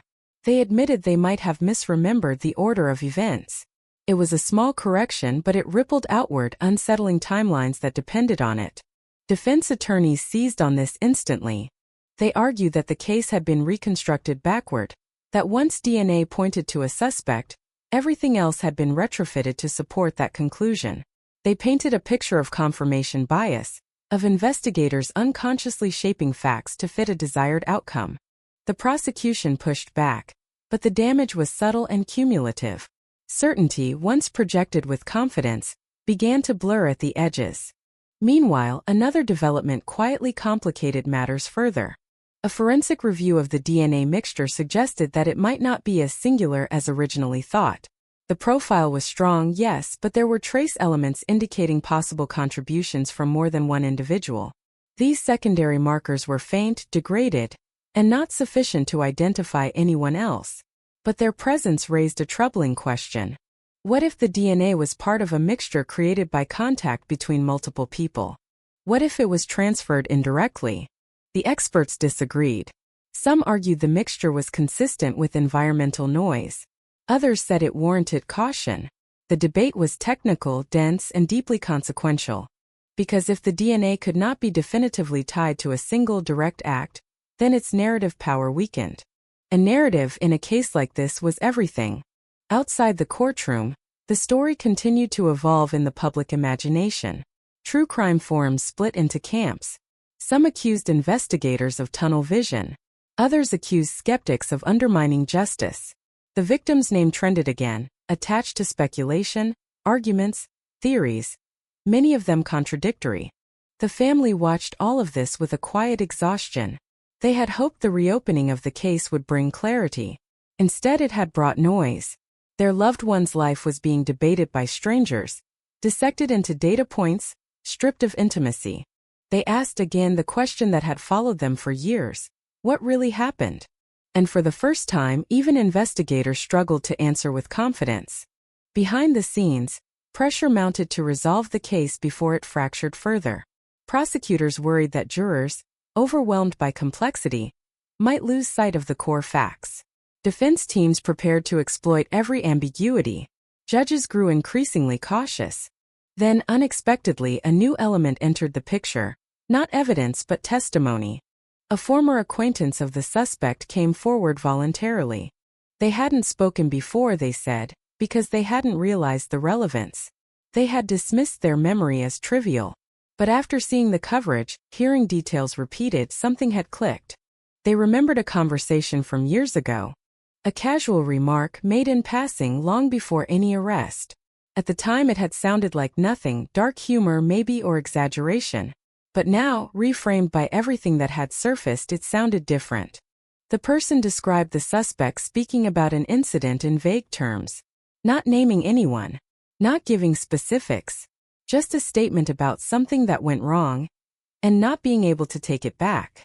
Delivered without emotion. Almost philosophically. The witness couldn't recall the exact words. Only the feeling they left behind. Unsettling. Investigators approached carefully. Memory is fragile. Suggestible. Especially after years of exposure to narratives. They corroborated what they could. The timing roughly aligned. The context fit. But the statement alone could not carry legal weight. Still, it added to the growing portrait. A figure surrounded by half-statements, indirect acknowledgments, silences heavy with implication. The defense dismissed it as unreliable hearsay. Another story shaped by hindsight. Another example of how memory bends under pressure. They were not wrong. But neither was the prosecution. And that was the problem. The case had reached a strange equilibrium. Balance between evidence and ambiguity. Each side could argue plausibly. Each could poke holes in the other's story. Truth seemed to hover somewhere in between, obscured by time and interpretation. As trial preparations continued, the judge issued a warning. Focus would be strictly limited. The jury would not be allowed to wander through every theory. Only admissible facts would matter. That decision forced the prosecution to choose their narrative carefully, and to let go of parts of the story that, while compelling, could not be proven. Some investigators disagreed quietly. They felt something essential was being left out. That the full picture, messy and uncomfortable, was being trimmed into something more palatable. But courts are not built for ambiguity. They are built for decisions. As the trial date approached, tension settled over everyone involved. The sense grew that whatever the outcome, it would not satisfy everyone. That resolution, if it came, would feel incomplete. And beneath it all, the case continued to whisper its unanswered questions. Not loudly, not clearly, but persistently, as if reminding everyone that even when a cold case appears to crack, the fracture lines beneath the surface may never truly close. By the time jury selection began, the case had already lived several lives. It had been a disappearance, then a cold case, then a scientific breakthrough, then a controversy. Now it was something else entirely, a test of whether truth could survive translation into legal language. The courtroom became the final stage, austere and controlled, where decades of uncertainty would be compressed into arguments measured in hours. Potential jurors filed in carrying their own assumptions, shaped by headlines and half-remembered fragments. Each was questioned carefully, screened for bias, for exposure, for opinions formed too early. Many were dismissed. Some admitted they had followed the story closely. Others claimed they barely remembered it at all. In the end, 12 were chosen to carry the weight of a decision that had taken 20 years to reach them. The prosecution opened with restraint. No theatrics. No sweeping declarations. Just a steady narrative anchored in evidence. They spoke of a crime committed in 2004. Of a biological trace recovered at the scene. Of scientific advances that allowed that trace to speak after years of silence. They framed the case as a triumph of persistence, not speculation. They emphasized one idea above all else. Continuity. The same DNA. Preserved. Tested. Retested. Confirmed. Matched. They walked the jury through the science carefully, step by step, translating complexity into clarity. Experts testified about genetic markers, probability thresholds, laboratory safeguards. Charts appeared. Diagrams. Numbers so large they defied intuition. The message was simple. This was not guesswork. Then came the timeline. Prosecutors reconstructed the final hours with deliberate precision. They placed the defendant within proximity of the victim. They showed overlaps, not dramatic collisions but convergences. Paths crossing. Spaces shared. Moments that aligned too neatly to ignore. They avoided speculation. They avoided motive. They focused on presence. And for a moment the story felt solid again. But when the defense rose, the air in the room shifted. They did not deny the science. Instead, they questioned its interpretation. They introduced doubt not as accusation, but as possibility. They reminded the jury that DNA does not record intent, that it cannot testify, that it cannot tell them when or how it arrived where it was found. They brought forward experts of their own, calm, articulate, persuasive, who spoke of secondary transfer, environmental contamination, laboratory fallibility. They explained how microscopic traces could move through innocent contact, how old samples could mislead. They returned again and again to the missing pieces. No eyewitness, no confession, no clear motive, no definitive timeline. They argued that the prosecution was asking the jury to fill in gaps with assumption, to mistake probability for proof. The courtroom grew tense as both sides circled the same facts, drawing different conclusions. Jurors took notes. Faces tightened. The story fractured depending on where one stood. Then came the witnesses from the past. Neighbors, acquaintances, people who had not thought about 2004 in years. Their memories were uneven, their voices cautious. Some spoke with confidence that wavered under cross-examination. Others admitted uncertainty outright. One recalled seeing two figures that night. Another insisted there had been only one. A third couldn't remember at all. The contradictions hung in the air. The defense leaned into them, suggesting that memory itself was unreliable, especially when reshaped by time and media. The prosecution countered that inconsistencies were natural, even expected, and did not erase the physical evidence. At the center of it all was the defendant, sitting quietly, expression controlled. He rarely reacted. Occasionally he whispered to his attorney. Sometimes he stared straight ahead, unblinking, as if detached from the proceedings entirely. When the opportunity came for him to testify, the courtroom held its breath. He declined. It was his right, a strategic decision, but the silence carried weight. Some jurors saw restraint. Others saw avoidance. No one could say for certain. As the trial unfolded, a subtle fatigue settled over the room. The story was heavy, dense, layered. Days blurred together, filled with terminology, timelines, caveats. The emotional core, the human loss at the center, sometimes felt buried beneath procedure. Until the victim's family took the stand. They did not speak of science. They spoke of absence. Of birthdays uncelebrated. Of rooms left untouched. Of years measured not in milestones but in questions. Their voices cracked, steadied, broke again. They did not accuse. They did not speculate. They simply described what it meant to live without answers. The courtroom fell silent. Even the defense did not cross-examine aggressively. Some moments are too raw to press. As testimony neared its end, the judge reminded the jury of their duty. To weigh evidence, not emotion. To decide based on proof, not sympathy. To focus on what had been shown, not what was assumed. Closing arguments loomed. The prosecution painted a picture of persistence and probability converging. They argued that chance alone could not explain the alignment of evidence. That the DNA, the timelines, the circumstances formed a coherent whole. That justice delayed was still justice.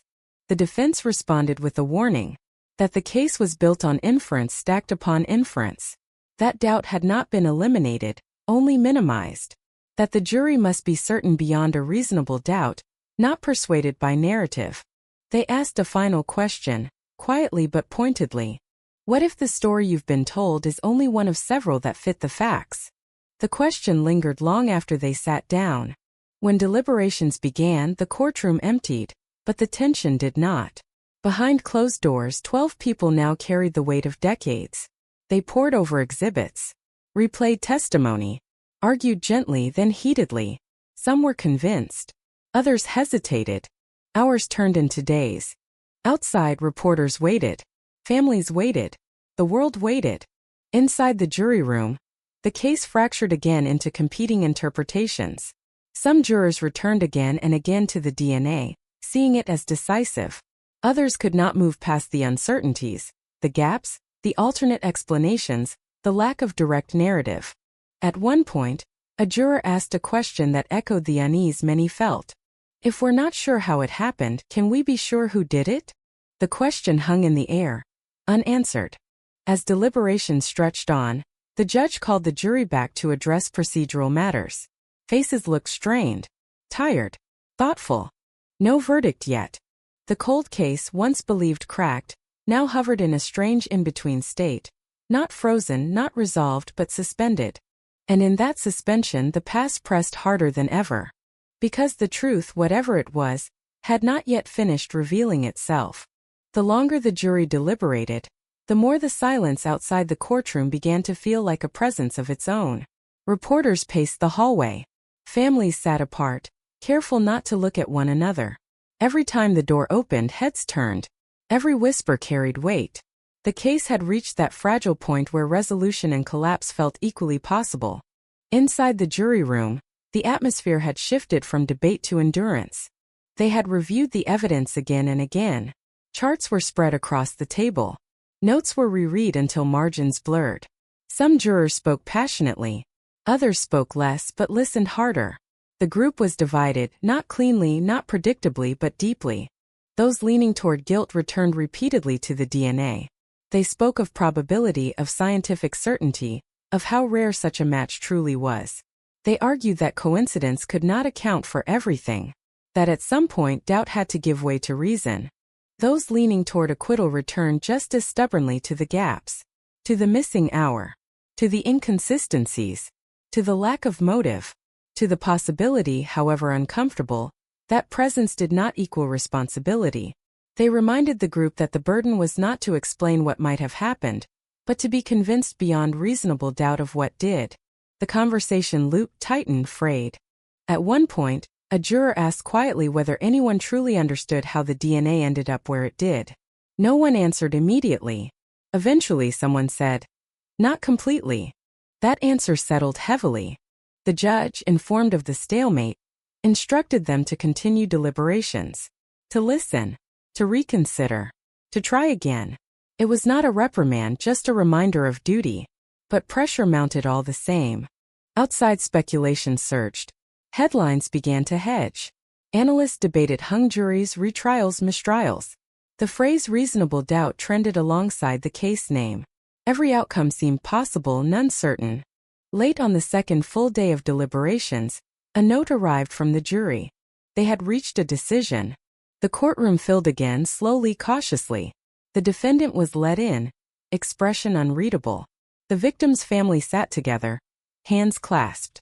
The air felt dense, as if sound itself might struggle to move. The foreperson stood.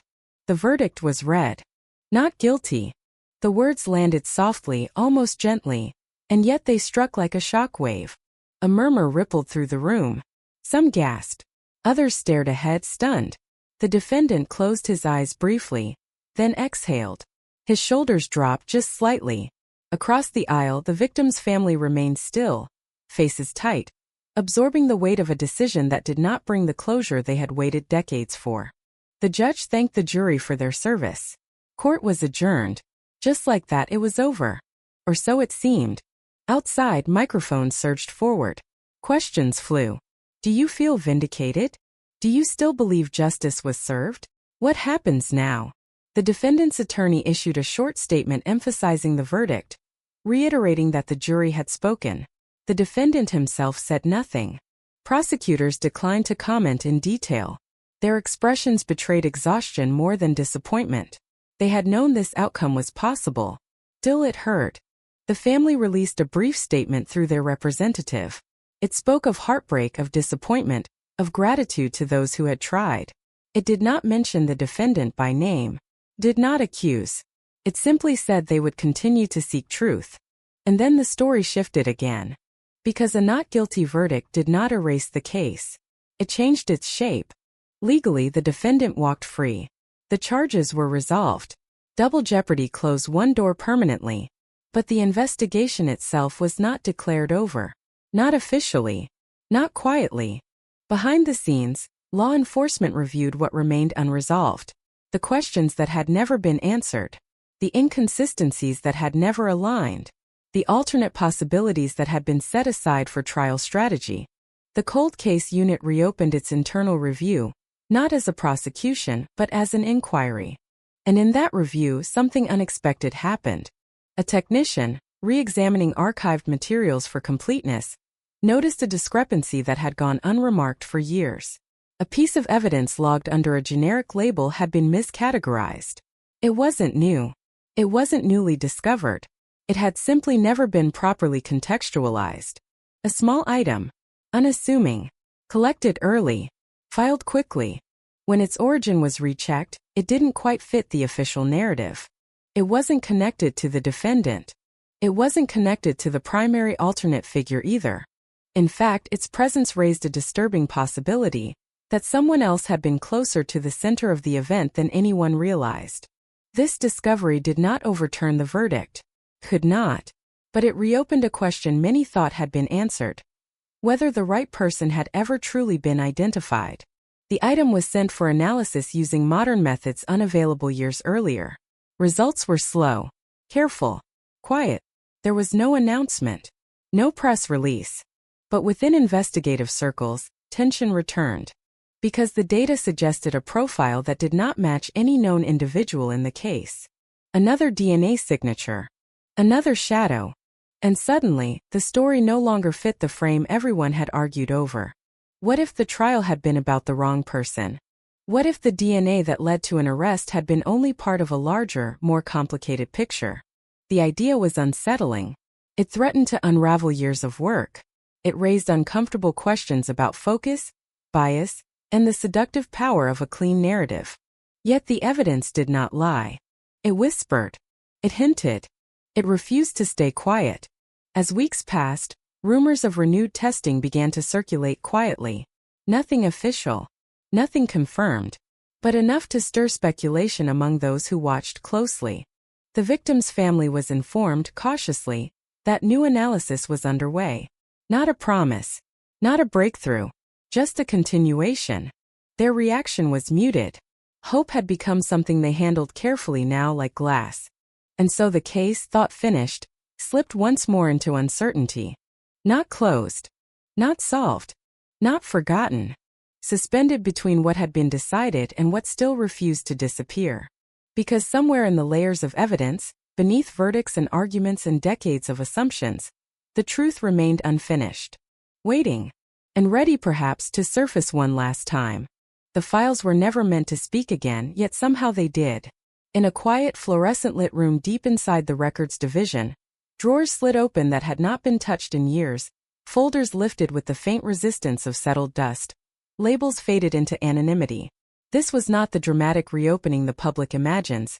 No press conference, no flashing cameras, just a slow, methodical return to questions everyone thought had already been asked. And answered. But cold cases have a way of breathing when no one is watching, exhaling fragments of doubt that refuse to stay buried. The newly flagged evidence moved through channels carefully, almost nervously. Analysts treated it as fragile, not because of its physical state, but because of what it represented. A contradiction. A disruption. A reminder that the narrative built around the Arizona 2004 case had always been narrower than the reality it tried to contain. This fragment did not fit the story that had gone to trial. It did not fit the story the public had absorbed. It existed off to the side, like a shadow that had learned how to wait. The profile that emerged from the updated analysis was incomplete but unmistakably distinct. Not the defendant. Not the alternate suspect once floated and dismissed. Someone else entirely. Unknown. Unidentified. A genetic outline without a name, without a face, without a past that could be easily summoned. A presence without a biography. Inside the department, the reaction was restrained but tense. Detectives who had worked the original case felt a familiar pressure return. A pressure they thought they had finally put down. Some were defensive, others quietly unsettled. A few admitted in private what they had never said out loud, that certain aspects of the case had never fully aligned, that some conclusions had been reached because time demanded them, because communities demanded them, because silence had become unbearable. Now silence was back, heavier than before. The new profile was entered into national databases. Searches ran quietly in the background, algorithms scanning millions of records, combing through decades of samples. Each cycle ended the same way. No match. The system returned emptiness, a digital shrug. Whoever this person was, they had slipped through every net. Investigators began retracing timelines, not to rebuild the old theory, but to question it. They revisited the hours leading up to the crime with fresh eyes, stripping away assumptions that had hardened into facts. They looked again at witness statements that had once seemed minor. A neighbor who heard something but couldn't place it. A vehicle seen briefly then dismissed. A figure described vaguely, inconsistently, almost apologetically. Memory they knew was unreliable. But patterns sometimes emerged when memories were layered together. One detail resurfaced with unsettling persistence. A narrow window of time unaccounted for. A stretch of minutes that had never been convincingly filled. In earlier years, it had been brushed aside as irrelevant. Now it glowed faintly like a fault line. During that window, multiple people had been nearby. Some had been questioned lightly. Some barely at all. None had remained suspects for long. The investigation, once focused elsewhere, had simply moved past them. That decision now felt heavier. Quiet inquiries began. Not interrogations. Conversations. Polite, careful, almost casual. Detectives knocked on doors under the pretense of routine follow-up. Some people were surprised. Others seemed prepared, as if they had always expected this moment to return. Time had changed them. Faces aged. Voices slowed. Lives moved on. But memory, when disturbed, can behave strangely. Details resurface sideways. Emotions flare without warning. One former witness hesitated when asked to recount that night again. Paused longer than expected. Then corrected themselves mid-sentence. A small correction, insignificant on paper, but enough to raise an eyebrow. Another person remembered a sound they had never mentioned before. Another admitted they had been afraid to speak at the time. Afraid of causing trouble. Afraid of being wrong. Afraid of someone. None of this was proof. It was atmosphere. Pressure building in invisible ways. The cold case unit compiled these fragments into a growing internal memo. A document never meant for public eyes. Did not accuse. It did not conclude. It only posed questions. Many of them uncomfortable. Why had certain tips been deprioritized so quickly? Why had one lead been documented but never followed? Why did a particular name appear repeatedly at the edges of the file? Never centered, never erased. That name, still officially irrelevant, began to circulate again. Cautiously, quietly, in hallways and closed offices. Not as a suspect. Not yet. But as a variable. When background checks were rerun using modern tools, discrepancies emerged. Minor ones at first. Employment dates that didn't align perfectly. Addresses that overlapped strangely with key locations. Nothing illegal. Nothing conclusive. Just enough to disturb the clean geometry of the original narrative. And then there was the behavioral profile. Analysts compared patterns from similar cases across the region, across decades. The method, the timing, the risk profile. A loose constellation began to form. Faint but persistent. It pointed not to a single act but to a type of offender, someone comfortable in proximity, familiar with routines, able to move unnoticed, someone who blended in by design. The realization unsettled those involved, because that description fit more people than anyone wanted to admit. Outside the investigation, the public sensed movement without understanding its shape. Online forums reignited. Old message boards resurfaced. Amateur sleuths dissected court transcripts, news clippings, trial footage. Every phrase was reinterpreted. Every pause re-examined. Speculation multiplied. Some claimed the verdict had been wrong. Others insisted the system had nearly convicted an innocent person. The case became a mirror, reflecting whatever fear or belief the viewer brought to it. The victim's family remained largely silent during this period. Privately, they were informed of the renewed activity, but details were sparse. They had learned to live between updates, between hope and restraint. Each new development reopened wounds that had never truly closed. They asked one question quietly, repeatedly. Are we any closer to the truth? No one could answer honestly, because the truth, if it existed in full, was still fragmented, still scattered across time, memory, and misfiled evidence, still resisting assembly. Late one evening, a senior investigator sat alone reviewing the file yet again. The office was nearly empty, lights dimmed automatically in unused rooms. On the desk lay the old case photo, edges worn soft, a moment frozen in time, unchanged by all the years of analysis layered on top of it. The investigator stared at it longer than usual, not looking for clues, looking for intention, trying to imagine the mindset behind the act, the choices, the confidence required, the calm, the possibility that the person responsible had watched the investigation unfold from a distance, unseen, untouched, perhaps even relieved when attention shifted elsewhere. That thought lingered. Because if true, then the most unsettling possibility was not that the case remained unsolved, but that it had been misunderstood from the beginning. The night grew quiet again. Computers hummed softly. Files rested where they were left. The new DNA profile sat in its digital limbo, unmatched, unnamed, waiting. And somewhere beyond the reach of databases and courtrooms, someone carried a history that had never been spoken aloud, a connection that existed only in fragments and silence.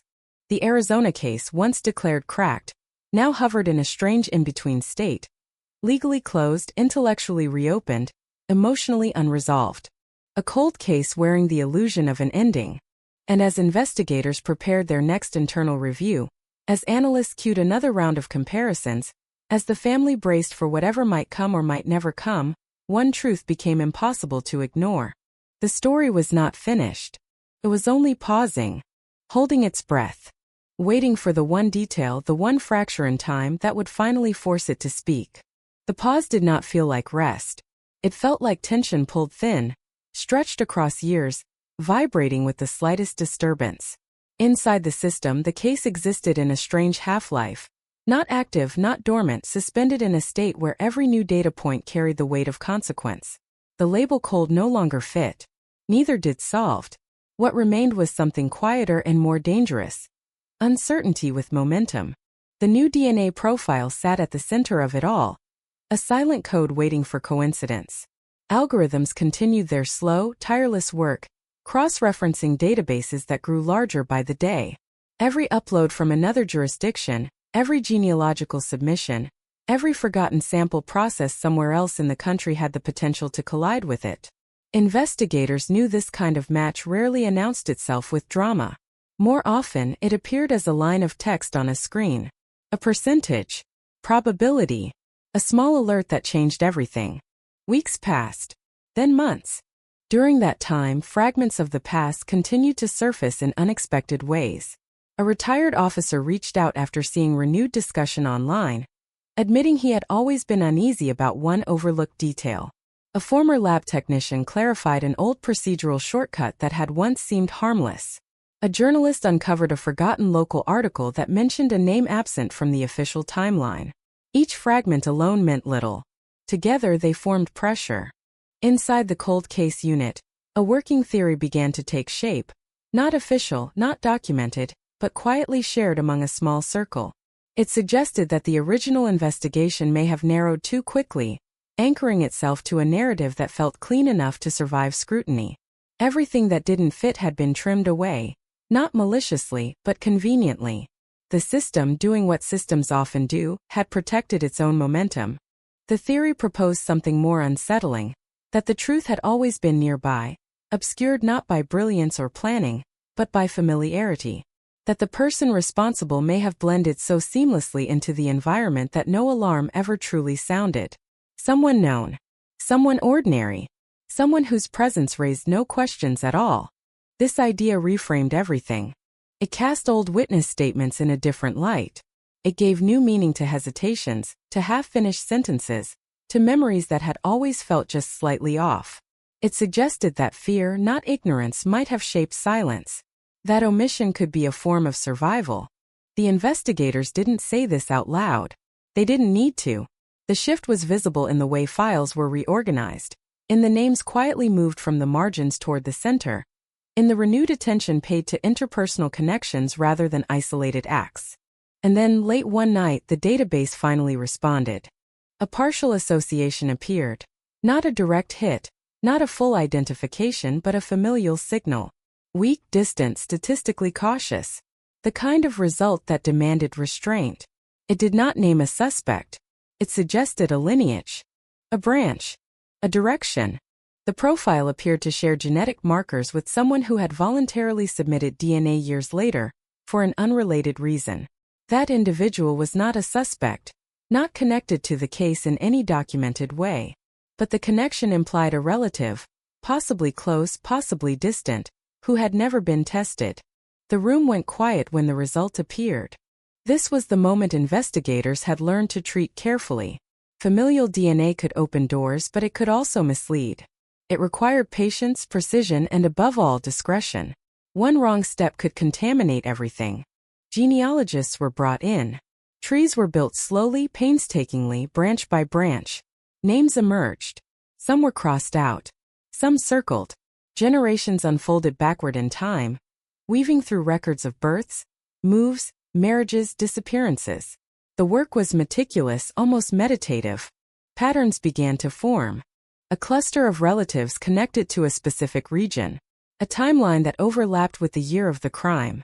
A handful of individuals who fit the age range, the proximity, the opportunity. Most had ordinary lives. Some had moved away. One, however, stood out not because of criminal history but because of absence. A person who seemed to vanish from records shortly after the year in question.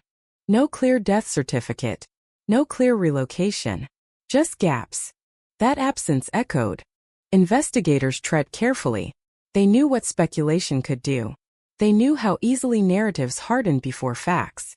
Still, internal language began to shift. Not if, but who. Not whether, but how close. Meanwhile, the public remained largely unaware of how close the case had come to changing again. Officially, nothing had been announced. Unofficially, movement was undeniable. Requests for records increased.